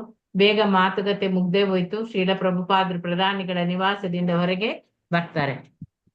ಇನ್ನು ನವದೆಹಲಿಯಲ್ಲಿ ಇರುವಾಗಲೇ ಶ್ರೀಲ ಪ್ರಭುಪಾದರಿಗೆ ರಾಮೇಶ್ವರದಿಂದ ಒಂದು ಪತ್ರ ಬರ್ತದೆ. ರಾಮೇಶ್ವರರಿಂದ ಅಲ್ಲಿ ಲಾಸ್ ಏಂಜಲೀಸ್ ನಲ್ಲಿ BBTಯ 2 ತಿಂಗಳಲ್ಲಿ 17 ಪುಸ್ತಕಗಳನ್ನು ಸಿದ್ಧಪಡಿಸಬೇಕೆಂಬುದು ಶ್ರೀಲ ಪ್ರಭುಪಾದರ ಆಜ್ಞೆಯನ್ನು ಆಶ್ಚರ್ಯಕರವಾಗಿ ಅವರು ಪೂರ್ಣಗೊಳಿಸುವುದರಲ್ಲಿ ಇತ್ತದು. ಅಚ್ಚು ಮೊಳೆ ಜೋಡಿಸುವವರು ಕೂಡ ಸಂಪಾದಕರು, ಕಲಾವಿದರು ಮತ್ತೆ ಸಿಬ್ಬಂದಿ ವರ್ಗದವರು. ಸಮಯಕ್ಕೆ ಸರಿಯಾಗಿ ಆ ಮಹಾನ್ ಉದ್ಯಮವನ್ನು ಮುಗಿಸಿಯೇ ಬಿಟ್ಟಿದ್ರು. ಈ ಗ್ರಂಥಗಳ ಮೊದಲ ಪ್ರತಿಗಳನ್ನು ರುಕ್ಮಿಣಿ ದ್ವಾರಕಾಧೀಶ್ವರ ಅವರ ಮುಂದೆ ಶ್ರೀಲ ಪ್ರಭುಪಾದರಿಗೆ ಇರಿಸಿ ಅರ್ಪಣೆ ಮಾಡುವಾಗ ದಿವ್ಯಾ ಆನಂದದಿಂದ ಶಿಷ್ಯರು ಕಣ್ಣೀರು ಸುರಿಸತೊಡಗಿದ್ರು. ಶ್ರೀಲ ಪ್ರಭುಪಾದರಿಗಾಗಿ ಮಂತ್ರಗಳನ್ನು ಮತ್ತೆ ಮತ್ತೆ ಉಚ್ಚರಿಸಿದ್ರು. ತಮ್ಮ ಆಧ್ಯಾತ್ಮ ಗುರುಗಳು ಹೇಳಿದ ಕಾರ್ಯ ಹೀಗೆ ಪೂರ್ಣಗೊಂಡಿತ್ತು ಮತ್ತು ಅಸಾಧ್ಯವೆಂದು ತೋರಿದ ಆ ಕಾರ್ಯವನ್ನು ಪೂರ್ಣಗೊಳಿಸುವಲ್ಲಿ ತಾವು ಉಪಕರಣಗಳಾಗಿ ಪರಿಣಮಿಸಿದ್ರು. ಇಂದು ನಮ್ಮ ಅಚ್ಚುಮೊಳೆ ಸಂಯೋಜಕರು ಅಂದ್ರೆ ಪ್ರಿಂಟ್ ಮಾಡ್ತಿದ್ರು ಅವರು ಚೈತನ್ಯ ಚರಿತಾಮೃತ ಕೊನೆಯ ಸಂಪುಟಗಳನ್ನೆಲ್ಲ ಮುಗಿಸಿದ್ರು. ಆಗಸ್ಟ್ 20 ಬುಧವಾರ ವೇಳೆಗೆ ಎಲ್ಲಾ ಸಂಪುಟಗಳು ಮುದ್ರಣಕ್ಕೆ ಸಿದ್ಧವಾಗಿತ್ತು. ಈಗ ಅವರು 5ನೇ ಸ್ಕಂದವನ್ನು ಸಿದ್ಧಪಡಿಸುತ್ತಿದ್ದಾರೆ. ಇಡೀ ಸ್ಕಂದದ ಅಕ್ಷರ ಸಂಯೋಜನೆ ವ್ಯಾಸ ಪೂಜೆಯ ವೇಳೆಗೆ ಮುಗಿದು ಮುದ್ರಕನ ಬಳಿ ಹೋಗ್ತದೆ. ಆಗ ಅಕ್ಟೋಬರ್ ವೇಳೆ ಆ ಪುಸ್ತಕಗಳನ್ನು ಕೊಡುವ ಭರವಸೆ ನೀಡುತ್ತಾ ಈ ಪತ್ರ ಮುಗಿಯಿತು. ಆ ಪತ್ರಕ್ಕೆ 60 ಜನ ಶಿಷ್ಯರ ಸಹಿ ಇತ್ತು. ಇಸ್ಕಾನ್ ಮುದ್ರಣಾಲಯದ ನಿಮ್ಮ ಅನರ್ಹ ಸೇವಕರು ಅಂತ ಹೇಳಿ ಅಲ್ಲಿ ನಮೂದಿಸಲಾಗಿದೆ. ಅವರ ಪರವಾಗಿ ರಾಮೇಶ್ವರ ಕೊನೆಗೆ ಬರೆದಿದ್ರು, ನಮಗೆ ಬೇರೆ ಇನ್ಯಾವ ಬಯಕೆಯೂ ಇಲ್ಲ. ನಿಮ್ಮ ದಿವ್ಯ ಗ್ರಂಥಗಳನ್ನು ಲಕ್ಷಾಂತರ ಸಂಖ್ಯೆಯಲ್ಲಿ ತಯಾರಿಸಿ ಪ್ರತಿಯೊಂದು ಹಳ್ಳಿ ನಗರಗಳಲ್ಲಿ ಅವುಗಳನ್ನು ವಿತರಿಸಬೇಕು ಎಂಬುದಷ್ಟೇ ಅಂತ ಹೇಳ್ತಾರೆ. ನಮ್ಮ ಆಸೆ. ಮಾರನೇ ದಿನವೇ ಶೀಲ ಪ್ರಭುಪಾದರು ದೆಹಲಿಯಿಂದ ಹೀಗೆ ಬರೆದ್ರು, 12 ಸ್ಕಂದಗಳ ನಿಮ್ಮ ಅಪೇಕ್ಷೆ ಅದು ಪೂರ್ಣಗೊಳ್ಳುವುದು. ಕೃಷ್ಣ ನಿಮ್ಮ ತೀವ್ರ ಅಪೇಕ್ಷೆಯನ್ನು ಖಂಡಿತವಾಗಿಯೂ ನೆರವೇರಿಸುವನು. 21ನೇ ಆಗಸ್ಟ್ ರಾಮೇಶ್ವರ ಶೀಲ ಪ್ರಭುಪಾದರಿಗೆ ಒಂದು ಟೆಲಿಗ್ರಾಮ್ ಕಳುಹಿಸಿಬಿಡ್ತಾರೆ. ಅಲ್ಲಿ ಭಗವಾನ್ ಬಲರಾಮ ಮತ್ತು ನಿತ್ಯಾನಂದರ ಕೃಪೆಯಿಂದ ಚೈತನ್ಯ ಚರಿತ್ರಾಮೃತ ಅಂತಿಮ ಸಂಪುಟ ಇಂದು ಮುದ್ರಣಕ್ಕೆ ಹೋಗ್ತದೆ. ನಿಮ್ಮ ದಯೆ ಮತ್ತು ಆಶೀರ್ವಾದದಿಂದ ಇದು ಸಾಧ್ಯವಾಗಿದೆ ಅಂತೇಳಿ. ಶೀಲ ಪ್ರಭುಪಾದರು ಬೃಂದಾವನದ ಪ್ರವಾಸದಲ್ಲಿ ಇದ್ರೂ ಕೂಡ ಚೈತನ್ಯ ಚರಿತ್ರಾಮೃತ ಎಲ್ಲಾ 15 ಸಂಪುಟಗಳ ಮುಂಗಡ ಪ್ರತಿಗಳನ್ನು ಅವರ 80ನೇ ಜನ್ಮ ದಿನದಂದು ಎಂದರೆ ಆಗಸ್ಟ್ 31ರಂದು ಅವರಿಗೆ ತಲುಪಿಸುವಷ್ಟರಲ್ಲಿ ಶಿಷ್ಯರು ಸಫಲರಾಗಿದ್ರು. ಪ್ರಭುಪಾದರು ದೇವಾಲಯದ ಕಲಾಪವನ್ನು ಮುಗಿಸಿ ಕುಳಿತಿದ್ದಾಗ ಶಿಷ್ಯನೊಬ್ಬ ಆಗಮಿಸಿ ಚೈತನ್ಯ ಚರಿತ್ರಾಮೃತದ ಕೊನೆಯ 6 ಸಂಪುಟಗಳನ್ನು ಅವರಿಗೆ ಒಪ್ಪಿಸ್ತಾರೆ. ತುಂಬಾ ಸಂತೋಷ ಮತ್ತೆ ಸಂತೃಪ್ತಿಗಳಿಂದ ಶೀಲ ಪ್ರಭುಪಾದರು ಪುಸ್ತಕದ ಮೇಲೆ ಕಣ್ಣಾಡಿಸ್ತಾರೆ. ಪುಸ್ತಕದಲ್ಲಿ ಬಳಕೆಯಾದ ಕಲಾಕೃತಿಯನ್ನು ನೋಡ್ತಾರೆ. ಅವರಿಗೆ ತುಂಬಾ ಖುಷಿ ಆಗ್ತದೆ. ಚೈತನ್ಯ ಮಹಾಪ್ರಭುಗಳ ಲೀಲಾ ವಿನೋದವನ್ನು ಓದುವುದರಲ್ಲಿ ಅವರು ತನ್ಮಯರಾಗಿ ಬಿಟ್ರು. ಅವರು ಎಷ್ಟೊಂದು ಉತ್ಸಾಹಿತರಾಗಿದ್ರಂದ್ರೆ, ನಾನಿನ್ನು ಎಲ್ಲಾ ಪ್ರವಾಸಗಳನ್ನು ನಿಲ್ಲಿಸ್ತೇನೆ, ಬೃಂದಾವನದಲ್ಲಿ ಕುಳಿತುಕೊಳ್ತೇನೆ, ಅನುವಾದ ಕಾರ್ಯಕ್ರಮವನ್ನು ನಾನು ಮಾಡುವ ಬಗ್ಗೆ ಯೋಚಿಸ್ತಾ ಇದ್ದೇನೆ ಎಂಬುದಾಗಿ ಅವರು ಬೃಂದಾವನದ ಭಕ್ತರಿಗೆ ಹೇಳ್ತಾರೆ. ಇಸ್ಕಾನ್ ಮುದ್ರಣಾಲಯದ ಶಿಷ್ಯರ ಉತ್ಸಾಹ ಎಷ್ಟು ಪ್ರಾಮಾಣಿಕವಾಗಿತ್ತು ಎಂದ್ರೆ, ಅವರೊಂದಿಗೆ ಪ್ರತಿಸ್ಪಂದಿಸುವ ಆಸೆ ಅದು ಪ್ರಭುಪಾದರಲ್ಲಿ ಅದು ತೀವ್ರಗೊಳ್ತಾ ಇತ್ತು. ಅವರು ಬರೆದ್ರು, ನನ್ನ ಪ್ರೀತಿಯ ರಾಮೇಶ್ವರ ಮತ್ತು ಉಳಿದ ಸಂಗಡಿಗರೇ ಅಂತ ಹೇಳಿ, ನೀವು ಪುಸ್ತಕ ಪ್ರಕಾಶನ ಮತ್ತು ವಿತರಣೆಯನ್ನು ತುಂಬಾ ಗಂಭೀರವಾಗಿ ತೆಗೆದುಕೊಂಡಿದ್ದೀರಾ. ಅದೇ ನಮ್ಮ ಯೋಜನೆಯ ಯಶಸ್ಸಿನ ಗುರುತು. ನೀವು ಈ ಕೆಲಸವನ್ನು ತುಂಬಾ ಗಂಭೀರವಾಗಿ ತೆಗೆದುಕೊಂಡು ಚೆನ್ನಾಗಿ ಮಾಡಿದ್ದೀರಿ. ಈ ಕೆಲಸ ಆಗಬೇಕೆಂದು ನನ್ನ ಗುರು ಮಹಾರಾಜರ ಇಚ್ಛೆ ಕೂಡ ಇತ್ತು. ಅದು ನೆರವೇರಿರುವುದರಿಂದ ಅವರಿಗೆ ನಿಮ್ಮ ಬಗ್ಗೆ ತುಂಬಾ ಸಂತೋಷವಾಗಿರುತ್ತದೆ. ಆದುದರಿಂದ ನೀವು ಈ ಕೆಲಸದ ಪರಿಣಾಮವಾಗಿ ಭಗವದ್ ಧಾಮಕ್ಕೆ ನೀವು ಮರಳುತ್ತೀರಿ ಅಂತ ಹೇಳ್ತಾರೆ. ಬೃಂದಾವನದಲ್ಲಿ ಕುಳಿತು ಅವರು ಸುಮ್ಮನೆ ಶ್ರೀಮದ್ ಭಾಗವತವನ್ನು ಅನುವಾದಿಸುವುದು ತಮ್ಮ ಅಪೇಕ್ಷೆ ಅಂತ ಹೇಳಿ ಶ್ರೀಲ ಪ್ರಭುಪಾದರು ಹೇಳ್ತಾರೆ. ಶೀಲ ಪ್ರಭುಪಾದರು ಹೇಳಿದ್ರಾದ್ರೂ ಬೃಂದಾವನದಲ್ಲಿ ಇದ್ದಾಗ ಬರವಣಿಗೆಗಿಂತ ಹೆಚ್ಚಾಗಿ ಆಡಳಿತ ವ್ಯವಸ್ಥೆಯಲ್ಲಿ ಅವರು ತಮ್ಮನ್ನು ಹೆಚ್ಚಾಗಿ ಅದಕ್ಕೆ ತೊಡಗಿಸಿಕೊಳ್ತಿದ್ರು. 4 ತಿಂಗಳ ಹಿಂದೆ ಕೃಷ್ಣ ಬಲರಾಮ ಮಂದಿರದ ಉದ್ಘಾಟನಾ ಕಾರ್ಯಕ್ರಮದ ಅಧ್ಯಕ್ಷತೆಯನ್ನು ವಹಿಸಿದ್ರು. ಆಮೇಲೆ ದೇವಸ್ಥಾನವನ್ನು ಹೇಗೆ ನಿರ್ವಹಿಸಬೇಕು ಅಂತ ಹೇಳಿ ಅದನ್ನು ತೋರಿಸ್ಬಿಟ್ರು. ಆಮೇಲೆ ಕೃಷ್ಣ ಬಲರಾಮ ಮಂದಿರವು ಪುಣ್ಯಕ್ಷೇತ್ರದಲ್ಲಿದ್ದ ವೈದಿಕ ದೇವಾಲಯ ಸಂಕೀರ್ಣ. ಅದು ಒಂದು ದೇವಾಲಯವನ್ನು ಹೇಗೆ ನಡೆಸಬೇಕು ಎನ್ನುವುದರ ಬಗ್ಗೆ ಗಟ್ಟಿಯಾದ ಅನುಭವವಿದ್ದ ವ್ಯಕ್ತಿಗಳು ದೇವಾಲಯದ ವ್ಯವಸ್ಥೆಯ ಮೇಲೆ ಕಣ್ಣಿಟ್ಟಿದ್ರು. ಪ್ರಭುಪಾದರಿಗೆ ತಕ್ಷಣವೇ ಕೆಲವು ಅಸಂಗತ್ಯಗಳು ಗೊತ್ತಾಗ್ತದೆ. ಅದು ಅತಿಥಿ ಗೃಹದಲ್ಲಿ ಅವರು ತಮ್ಮ ಮಕ್ಕಳೊಂದಿಗೆ ವಾಸಿಸುತ್ತಿದ್ದ ವಿವಾಹಿತ ಶಿಷ್ಯರನ್ನು ಗಮನಿಸಿದ್ರು. ಅವರ ದೃಷ್ಟಿಯಲ್ಲಿ ಅದು ಯುಕ್ತವಾಗಿರ್ಲಿಲ್ಲ. ಆ ಕುಟುಂಬಗಳು ಹತ್ತಿರವೇ ಇದ್ದ ಬೇರೆ ವಸತಿ ಗೃಹಗಳಿಗೆ ಹೋಗ್ಬೇಕು ಅಥವಾ ಬೃಂದಾವನವನ್ನು ಬಿಡಬೇಕು. ಅದೇ ರೀತಿ ಒಳಚರಂಡಿ ವ್ಯವಸ್ಥೆ ಲೋಪದೋಷಗಳಿಂದ ಕೂಡಿತ್ತು. ಆರ್ಥಿಕ ನಿರ್ವಹಣೆ, ವಿಗ್ರಹ ಪೂಜೆ, ಶುದ್ಧತೆ, ಭಕ್ತರ ನಡವಳಿಕೆ ಈ ವಿಷಯಗಳಲ್ಲೂ ದೋಷಗಳು ಇದ್ದವು. ದೇವಾಲಯದ ಪ್ರತಿಯೊಂದು ವಿಭಾಗವು ಪ್ರತಿಯೊಬ್ಬ ಭಕ್ತನ ವಿಶೇಷ ಗಮನಕ್ಕೆ ಅದು ಅರ್ಹವಾಗಿದ್ದವು. ಸಣ್ಣ ಪುಟ್ಟ ದೋಷಗಳಲ್ಲಿಯೂ ಬೇರೆ ಬೇರೆ ಸಮಸ್ಯೆಗಳ ಫಲಗಳನ್ನು ಅವರು ಗುರುತಿಸಿದ್ರು. ಅದನ್ನು ಕುರಿತು ಪ್ರಭುಪಾದರು ತಕ್ಷಣವೇ ಬೆರಳಿಟ್ಟು ಅದು ಹೇಳ್ತಿದ್ರು, ತೋರಿಸಿಕೊಡ್ತಿದ್ರು. ಅವರ ಮಾತುಗಳನ್ನು ಶಿಷ್ಯರು ತುಂಬಾ ಗಂಭೀರವಾಗಿ ತಕೊಳ್ತಿದ್ರು. ಕೃಷ್ಣನಿಂದ ನೇರವಾಗಿ ಬಂದ ಮಾತು ಎಂದು ತೆಗೆದುಕೊಳ್ತಿದ್ದರಿಂದ ಅವರು ಚೀಮಾರಿ ಧ್ವಂಸ ಅದು ಮಾಡುವಂತಹದ್ದು ಆಗಿತ್ತು.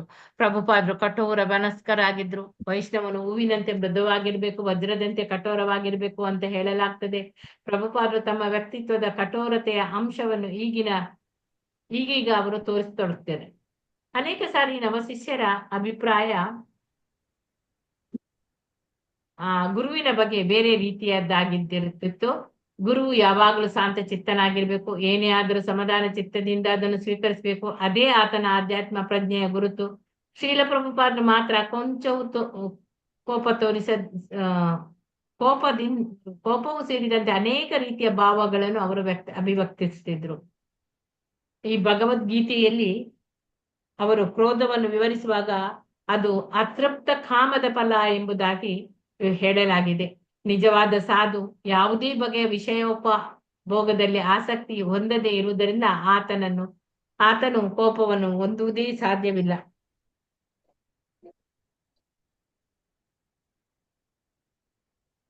ಆದರೆ ವೈಷ್ಣವ ಕವಿಯಾದ ನರೋತ್ತಮ ದಾಸ ಠಾಕೂರರು ಅವರು ಕೋಪವನ್ನು ಸಹ ಕೃಷ್ಣನ ಸೇವೆಯಲ್ಲಿ ಬಳಸಬಹುದು ಎಂದು ಹೇಳಿದ್ದಾರೆ. ಶ್ರೀರಾಮನ ನಿರಂತರ ಸೇವಕನಾದ ಹನುಮನ್ ರಾವಣನ ವಿರುದ್ಧ ಯುದ್ಧ ಮಾಡುವಾಗ ಅಪಾರವಾದ ಕೋಪವನ್ನು ಅಭಿವ್ಯಕ್ತಿಸ್ತಾನೆ ಎಂಬುದಾಗಿ ನರೋತ್ತಮ ದಾಸರು ಉದಾಹರಣೆ ಕೊಟ್ಟಿದ್ದಾರೆ. ಭಕ್ತಿ ರಸಾಮೃತ ಸಿಂಧುವಿನಲ್ಲಿ ಕೂಡ ರೂಪ ಗೋಸ್ವಾಮಿಯವರು ಕೃಷ್ಣನಿಗೆ ಅಥವಾ ವೈಷ್ಣವರಿಗೆ ಅಪಚಾರವಾದಾಗ ಸಹನೆ ಅದು ಉಚಿತವಲ್ಲ ಅಂತ ಹೇಳ್ತಾರೆ. ಆದ್ರೆ ಆಗ ಅಭಿವ್ಯಕ್ತವಾಗುವ ಕ್ರೋಧವು ಆಧ್ಯಾತ್ಮಿಕವಾದದ್ದು ಆಗಿರ್ತದೆ. ಇಲ್ಲಿ ಭಗವಾನ್ ಕೃಷ್ಣನು ಕೂಡ ಅಹಿಂಸಾ ಪರವಾಗಿದ್ದ. ಅರ್ಜುನನಲ್ಲಿ ಕೋಪವನ್ನು ಪ್ರಚೋದಿಸುತ್ತಾನೆ, ಅವನು ಯುದ್ಧಕ್ಕೆ ಸಿದ್ಧವಾಗುವಂತೆ ಮಾಡ್ತಾನೆ. ಆ ಯುದ್ಧವು ಆಧ್ಯಾತ್ಮಿಕವಾದ ಯುದ್ಧ ಆಗಿರ್ತದೆ. ಯುದ್ಧ ಮಾಡುವ ಬಗ್ಗೆ ಅರ್ಜುನನಿಗಿದ್ದ ಹಿಂಜರಿಕೆ ಮಾತ್ರ ಕೇವಲ ಪ್ರಾಪಂಚಿಕವಾದದ್ದು. ಈ ಭಾವಜೀವಿಗಳು, ಅದ್ವೈತಿಗಳು ಸಾಮಾನ್ಯವಾಗಿ ಸಾಧುವು ಕೋಪವನ್ನು ವ್ಯಕ್ತಪಡಿಸಬಾರದು ಎಂದು ಭಾವಿಸ್ತಾರೆ. ದೆಹಲಿಯಲ್ಲಿ ನಡೆದ ಒಂದು ದೊಡ್ಡ ಪೆಂಡಲ್ ಅದರ ಉತ್ಸಾಹದಲ್ಲಿ ಕೃಷ್ಣನ ವಿರುದ್ಧ ಮಾತನಾಡಿದ ಒಬ್ಬ ವ್ಯಕ್ತಿಯ ಬಗ್ಗೆ ಶ್ರೀಲ ಪ್ರಭುಪಾದರು ಕೋಪವನ್ನು ತೋರಿಸ್ತಾರೆ. ಅದನ್ನು ಸಭಿಕರಲ್ಲಿ ಅನೇಕರು ತಪ್ಪಾಗಿ ಭಾವಿಸಿದ್ರು. ಕೆಲವರಂತೂ ಸಭೆಯಿಂದ ನಿರ್ಗಮಿಸಿಯೇ ಬಿಟ್ರು. ಅರೆ ನೆಕ್ಸ್ಟ್ ಪೇಜ್ ವರದ ಹೆಗ್ಡೆ ಮಾತಾಜಿ ಓದಿ.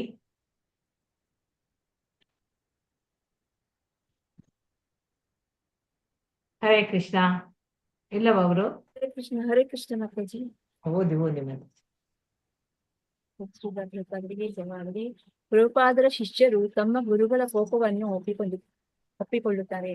ತಾತ್ವಿಕವಾಗಿ ಅದನ್ನು ಸ್ವಾಗತಿಸುತ್ತಾರೆ. ಆದರೆ ಈ ಕೋಪವನ್ನು ಸಹಿಸುವುದು ಮಾತ್ರ ಕಷ್ಟ. ಗುರುಗಳು ತಮ್ಮ ಶಿಷ್ಯರ ಹುಸಿ ಅಹಂಕಾರವನ್ನು ಭಂಗಪಡಿಸಿ ಅವರನ್ನು ಶುದ್ಧ ಸೇವೆಯಲ್ಲಿ ತೊಡಗಿಸುತ್ತಾರೆ. ಆದುದರಿಂದ ಗುರುಗಳ ತೋರಿಕೆಯ ಆಗ್ರಹ ಶಿಷ್ಯರ ಒಳಿತಿಗೆ ಕಾರಣವಾಗುತ್ತದೆ. ಚಾಣಕ್ಯ ಪಂಡಿತನ ಪ್ರಕಾರ ತನ್ನ ಗಂಡು ಮಕ್ಕಳು ಮತ್ತು ಶಿಷ್ಯರಿಗೆ ಯಾರು ಸಲಿಗೆ ಕೊಡಬಾರದು. ಅವರೊಂದಿಗೆ ಕಠಿಣವಾಗಿ ನಡೆದುಕೊಳ್ಳದಿದ್ದರೆ ತಾವೇ ಅವರನ್ನು ಹಾಳು ಮಾಡಿದಂತಾಗುತ್ತದೆ. ಆದರೆ ವೃಂದಾವನದಲ್ಲಿ ಅಭಿಯುಕ್ತವಾದ ಪ್ರಭುಪಾದರ ಕ್ರೋಧರ ಉದ್ದೇಶ ಕೇವಲ ಶಿಷ್ಯರಿಗೆ ಪಾಠ ಕಲಿಸುವುದಕ್ಕಲ್ಲ, ದೇವಸ್ಥಾನ ಚೆನ್ನಾಗಿ ವ್ಯವಸ್ಥಿತವಾಗಬೇಕು ಎನ್ನುವ ಪ್ರಬಲವಾದ ಅಪೇಕ್ಷೆ ಪ್ರಭುಪಾದರಿಗಿತ್ತು. ತಮ್ಮ ಶಿಷ್ಯರು ತಮಗೆ ಸಾಕಷ್ಟು ನಿಷ್ಠರು, ಆದುದರಿಂದ ತಾವು ಕೊಡುವ ಶಿಕ್ಷೆಯ ನೋವನ್ನು ಸಹಿಸಿಕೊಂಡು ಅದನ್ನು ಅವರು ಗುರುಗಳು ತಮಗೆ ತೋರಿಸುವ ದಯೆ ಎಂದು ಪರಿಗಣಿಸುತ್ತಾರೆ ಎಂಬ ನಂಬಿಕೆ ಅವರಿಗಿತ್ತು. ದೇವಸ್ಥಾನದಲ್ಲಿ ನಡೆಯುವ ಪ್ರಾತಃ ಕಾಲದ ಆರಾಧನೆಯ ಕಾರ್ಯಕ್ರಮಕ್ಕೆ ತಮ್ಮ ಶಿಷ್ಯರಲ್ಲಿ ಯಾರು ಬರುತ್ತಾರೆ, ಯಾರು ಬರುವುದಿಲ್ಲ ಎನ್ನುವುದನ್ನು ಪ್ರಭುಪಾದರು ನಿಗಾವಹಿಸಿ ಗಮನಿಸುತ್ತಿದ್ದರು. ಒಮ್ಮೆ ಅವರು ದೇವಸ್ಥಾನದ ಅಧ್ಯಕ್ಷರನ್ನು ಕರೆಸಿ ಕೆಲವರು ಭಕ್ತರು ಏಕೆ ಮತ್ತೆ ಮತ್ತೆ ಬೆಳಗಿನ ಕಾರ್ಯಕ್ರಮಕ್ಕೆ ತಪ್ಪಿಸಿಕೊಳ್ಳುತ್ತಿದ್ದಾರೆ ಎಂದು ಅವರನ್ನು ಪ್ರಶ್ನಿಸಿದರು. ಮಂಗಳಾರತಿ ತುಂಬಾ ಮುಖ್ಯವಾದುದು, ಅದನ್ನು ಯಾರು ತಪ್ಪಿಸಕೂಡದು. ಶಿಸ್ತು ತುಂಬಾ ಮುಖ್ಯ. ಮಂಗಳಾರತಿಯು ಸರಿಯಾದ ಸಮಯಕ್ಕೆ ನಿತ್ಯವೂ ನಡೆಯಬೇಕು. ಸೂರ್ಯೋದಯದ 1:30 ಗಂಟೆಗಿಂತ ಮೊದಲು ಮಂಗಳಾರತಿ ನಡೆಯಬೇಕು. ಬೆಳಿಗ್ಗೆ ದೇವಾಲಯದ ಗರ್ಭಗುಡಿಯ ಬಾಗಿಲು ತೆರೆಯುವ ಸಮಯಕ್ಕೆ ಕೆಲವು ಕ್ಷಣಗಳ ಮೊದಲು ತಾವು ಅಲ್ಲಿರುವಂತೆ ತಮ್ಮ ಬೆಳಗಿನ ನಡೆದಾಟದ ಸಮಯವನ್ನು ನಿಶ್ಚಯಿಸುತ್ತಿದ್ದರು. ಪ್ರಭುಪಾದರು ಬಂದಿದ್ದಾರೆ, ಭಕ್ತರೆಲ್ಲ ಸುತ್ತ ನೆರೆದಿದ್ದಾರೆ. ಆಗ ಪ್ರಭುಪಾದರು ತಮ್ಮ ಕೈಗಡಿಯಾರ ನೋಡಿಕೊಂಡು ಅಕ್ಷಯಾನಂದ ಸ್ವಾಮಿಯವರನ್ನು ಕೇಳುತ್ತಾರೆ, ಈಗ ಸಮಯ ಎಷ್ಟು? ಪ್ರಭುಪಾದರು ಖಚಿತವಾದ ಉತ್ತರವನ್ನು ನಿರೀಕ್ಷಿಸುತ್ತಿದ್ದಾರೆ ಎಂಬುದನ್ನು ತಿಳಿದ ಅಕ್ಷಯಾನಂದರು ಉತ್ತರ ಕೊಟ್ಟರು, 7:30 ಆಗಿ ಮೇಲೆ 30 ಸೆಕೆಂಡ್ಸ್. ಪ್ರಭುಪಾದರು ತಮ್ಮ ತಲೆಗುಡವಿ ನಿರಾಶೆಯ ಧ್ವನಿಯಲ್ಲಿ ನುಡಿದರು, ಬ್ರಾಹ್ಮಣನಾಗುವುದು ತುಂಬಾ ಕಷ್ಟ, 30 ಸೆಕೆಂಡ್ಸ್ ತಡ. ದೇವಮೂರ್ತಿಯ ಅಲಂಕಾರಕ್ಕೆ ಇಷ್ಟೊಂದು ಸಮಯ ಯಾಕೆ ತೆಗೆದುಕೊಳ್ಳುತ್ತಿದ್ದಾರೆ ಅವರು? ಅಕ್ಷಯಾನಂದ, ಅಲಂಕಾರಕ್ಕೆ ಕಡೆ ಪಕ್ಷ 1:30 ಗಂಟೆಯಾದರೂ ಬೇಕು. ಪ್ರಭುಪಾದ, ಸೋಮಾರಿಗಳು. ಅಕ್ಷಯಾನಂದ, ಹಾಗಾದರೆ ಅಲಂಕಾರಕ್ಕೆ ಎಷ್ಟು ಹೊತ್ತು ತೆಗೆದುಕೊಳ್ಳಬೇಕು ಶ್ರೀಲ ಪ್ರಭುಪಾದರೆ? ಹರೇ ಹರೇ ಕೃಷ್ಣ ಕೃಷ್ಣ ಮಾತಾಜಿ. ಮಾತಾಜಿ, ಹರೇ ಧನ್ಯವಾದಗಳು ಕೃಷ್ಣ. ಮಾತಾಜಿ, ಧನ್ಯವಾದಗಳು ಧನ್ಯವಾದ. ಮಾತಾಜಿ. ಪ್ರಭುಪಾದರ ಶಿಷ್ಯರು ತಮ್ಮ ಗುರುಗಳ ಕೋಪವನ್ನು ಅವರು ಒಪ್ಪಿಕೊಳ್ತಾರೆ. ಅವರು ಅದನ್ನು ತಾತ್ವಿಕವಾಗಿ ಸ್ವಾಗತಿಸ್ತಾರೆ. ಆ ಕೋಪವನ್ನು ಸಹಿಸುವುದು ಮಾತ್ರ ಕಷ್ಟ. ಗುರುಗಳು ಮತ್ತು ಶಿಷ್ಯರ ಆ ಹುಸಿ ಅಹಂಕಾರವನ್ನು ಭಂಗಪಡಿಸಿ ಅವರನ್ನು ಶುದ್ಧ ಸೇವೆಯಲ್ಲಿ ತೊಡಗಿಸ್ತಾರೆ ಗುರುಗಳು ಯಾವಾಗಲೂ, ಶಿಷ್ಯರ ಹುಸಿ ಅಹಂಕಾರವನ್ನು. ಆದುದರಿಂದ ಗುರುಗಳ ತೋರಿಕೆಯ ಆಗ್ರಹ ಅಲ್ಲಿ ಶಿಷ್ಯರಿಗೆ ಅದು ಒಳಿತಿಗೆ ಕಾರಣ ಆಗ್ತದೆ. ಚಾಣಕ್ಯ ಪಂಡಿತನ ಪ್ರಕಾರ ತನ್ನ ಗಂಡು ಮಕ್ಕಳು ಮತ್ತು ಶಿಷ್ಯರಿಗೆ ಯಾರು ಕೂಡ ಸಲಿಗೆ ಕೊಡಬಾರದು. ಅವರೊಂದಿಗೆ ಕಠಿಣವಾಗಿ ನಡೆದುಕೊಳ್ಳದಿದ್ರೆ ತಾವೇ ಅವರನ್ನು ಹಾಳು ಮಾಡಿದಂತೆ ಆಗ್ತದೆ. ಅವರಂದ್ರೆ ಬೃಂದಾವನದಲ್ಲಿ ಅಭಿವ್ಯಕ್ತವಾದ ಪ್ರಭುಪಾದರ ಕ್ರೋಧದ ಉದ್ದೇಶ ಕೇವಲ ಶಿಷ್ಯರಿಗೆ ಪಾಠ ಕಲಿಸುವುದಕ್ಕೆ ಅಲ್ಲ, ದೇವಸ್ಥಾನ ಚೆನ್ನಾಗಿ ಆಗ್ಬೇಕು, ವ್ಯವಸ್ಥಿತವಾಗಿ ಇರ್ಬೇಕು. ಪ್ರಬಲವಾದ ಅಪೇಕ್ಷೆ ಅದು ಪ್ರಭುಪಾದರಿಗೆ ಇತ್ತು. ತಮ್ಮ ಶಿಷ್ಯರು ತಮ್ಗೆ ಸಾಕಷ್ಟು ನಿಷ್ಠರು ಹೌದು, ಆದ್ರೆ ಆದುದರಿಂದ ಅವರು ಕೊಡುವ ಶಿಕ್ಷೆಯನ್ನು, ನೋವನ್ನು ಅವರು ಸಹಿಸಿಕೊಂಡು ಅದನ್ನು ಅವರು ಗುರುಗಳಿಗೆ ತಮಗೆ ತೋರಿಸುವ ದಯೆ ಅಂತೇಳಿ ಪರಿಗ್ರಹಿಸ್ತಾರೆ ಎಂಬ ನಂಬಿಕೆ ಅವರಿಗೆ ಇತ್ತು. ದೇವಸ್ಥಾನದಲ್ಲಿ ನಡೆಯುವ ಪ್ರಾತಃ ಕಾಲದ ಆರಾಧನೆಯ ಕಾರ್ಯಕ್ರಮಕ್ಕೆ ತಮ್ಮ ಶಿಷ್ಯರಲ್ಲಿ ಯಾರು ಬರುತ್ತಾರೆ, ಯಾರು ಬರುವುದಿಲ್ಲ ಎನ್ನುವುದನ್ನು ಪ್ರಭುಪಾದರು ನಿಗಾವಹಿಸಿ ಗಮನಿಸುತ್ತಿದ್ರು. ಒಮ್ಮೆ ಅವರು ದೇವಸ್ಥಾನದ ಅಧ್ಯಕ್ಷರನ್ನು ಕರೆಯುತ್ತಾರೆ. ಕೆಲವರು ಭಕ್ತರು ಏಕೆ ಮತ್ತೆ ಮತ್ತೆ ಬೆಳಗಿನ ಕಾರ್ಯಕ್ರಮಕ್ಕೆ ತಪ್ಪಿಸಿಕೊಳ್ತಾರೆ ಎಂದು ಅವರನ್ನು ಪ್ರಶ್ನೆ ಮಾಡ್ತಾರೆ. ಮಂಗಲಾರತಿ ಅದು ತುಂಬಾ ಮುಖ್ಯವಾದದ್ದು, ಅದನ್ನು ಯಾರು ಕೂಡ ತಪ್ಪಿಸಬಾರದು. ಶಿಸ್ತು ತುಂಬಾ ಮುಖ್ಯ. ಮಂಗಳಾರತಿಯ ಸರಿಯಾದ ಸಮಯಕ್ಕೆ ನಿತ್ಯವೂ ನಡೆಯಬೇಕು. ಸೂರ್ಯೋದಯದ 1:30 ಗಂಟೆಗಿಂತ ಮೊದಲು ಮಂಗಳಾರತಿ ನಡೆಯಬೇಕು. ಬೆಳಿಗ್ಗೆ ದೇವಾಲಯದ ಗರ್ಭಗುಡಿಯ ಬಾಗಿಲು ತೆರೆಯುವ ಸಮಯಕ್ಕೆ ಕೆಲವು ಕ್ಷಣಗಳು ಮೊದಲು ತಾವು ಅಲ್ಲಿರುವಂತೆ ತಮ್ಮ ಬೆಳಗಿನ ನಡೆದಾಟದ ಸಮಯವನ್ನು ಅವರು ನಿಶ್ಚಯ ಮಾಡಿಬಿಟ್ರು. ಪ್ರಭುಪಾದರು ಬಂದಿದ್ದಾರೆ, ಭಕ್ತರೆಲ್ಲ ಸುತ್ತ ನೆರೆದಿದ್ದಾರೆ. ಆಗ ಪ್ರಭುಪಾದರು ತಮ್ಮ ಕೈ ಗಡಿಯಾರ ನೋಡಿಕೊಂಡು ಅಕ್ಷಯಾನಂದ ಸ್ವಾಮಿಯವರನ್ನು ಕೇಳ್ತಾರೆ, ಈಗ ಎಷ್ಟು ಸಮಯ ಅಂತೇಳಿ. ಪ್ರಭುಪಾದರು ಖಚಿತವಾದ ಉತ್ತರವನ್ನು ನಿರೀಕ್ಷಿಸುತ್ತಿದ್ರು ಎಂಬುದನ್ನು ತಿಳಿದ ಅಕ್ಷಯಾನಂದರು ಉತ್ತರ ಕೊಡ್ತಾರೆ, 7:30 ಆಗಿ ಮೇಲೆ 30 ಸೆಕೆಂಡ್ಸ್ ಅಂತೇಳಿ. ಪ್ರಭುಪಾದರು ತಮ್ಮ ತಲೆ ಕೊಡವಿ ನಿರಾಸೆಯ ಧ್ವನಿಯಲ್ಲಿ ನುಡಿತಾರೆ, ಬ್ರಾಹ್ಮಣನಾಗುವುದು ತುಂಬಾ ಕಷ್ಟ, 30 ಸೆಕೆಂಡ್ಸ್ ತಡ. ದೇವಮೂರ್ತಿಯ ಅಲಂಕಾರಕ್ಕೆ ಇಷ್ಟೊಂದು ಸಮಯ ಯಾಕೆ ತೆಗೆದುಕೊಳ್ತಾರೆ ಅವರು ಅಂತೇಳಿ. ಆಗ ಅಕ್ಷಯಾನಂದ ಹೇಳ್ತಾರೆ, ಅಲಂಕಾರಕ್ಕೆ ಕಡೆ ಪಕ್ಷ 1:30 ಗಂಟೆ ಆದ್ರೂ ಬೇಕು. ಪ್ರಭುಪಾದರು ಸೋಮಾರಿಗಳು ನೀವು ಅಂತ ಹೇಳ್ತಾರೆ. ಅಕ್ಷಯಾನಂದ ಹಾಗಾದರೆ ಅಲಂಕಾರಕ್ಕೆ ಎಷ್ಟು ಹೊತ್ತು ತೆಗೆದುಕೊಳ್ಬೇಕು ಶೀಲ ಪ್ರಭುಪಾದ್ರೆ ಅಂತೇಳಿ ಕೇಳ್ತಾರೆ. ಹರೇ ಕೃಷ್ಣ. 6:00 ಆಯ್ತು. ಸೊ ನಾಳೆ ನೋಡೋಣ. ವಾಂಚಾಕಲ್ಪತರುಭ್ಯಶ್ಚ ಕೃಪಾ ಸಿಂಧುಭ್ಯ ಏವ ಚ ಪತಿತಾನಾಂ ಪಾವನೇಭ್ಯೋ ವೈಷ್ಣವೇಭ್ಯೋ ನಮೋ ನಮಃ. ಅನಂತ ಕೋಟಿ ಭಕ್ತ ವೃಂದ ಕಿ.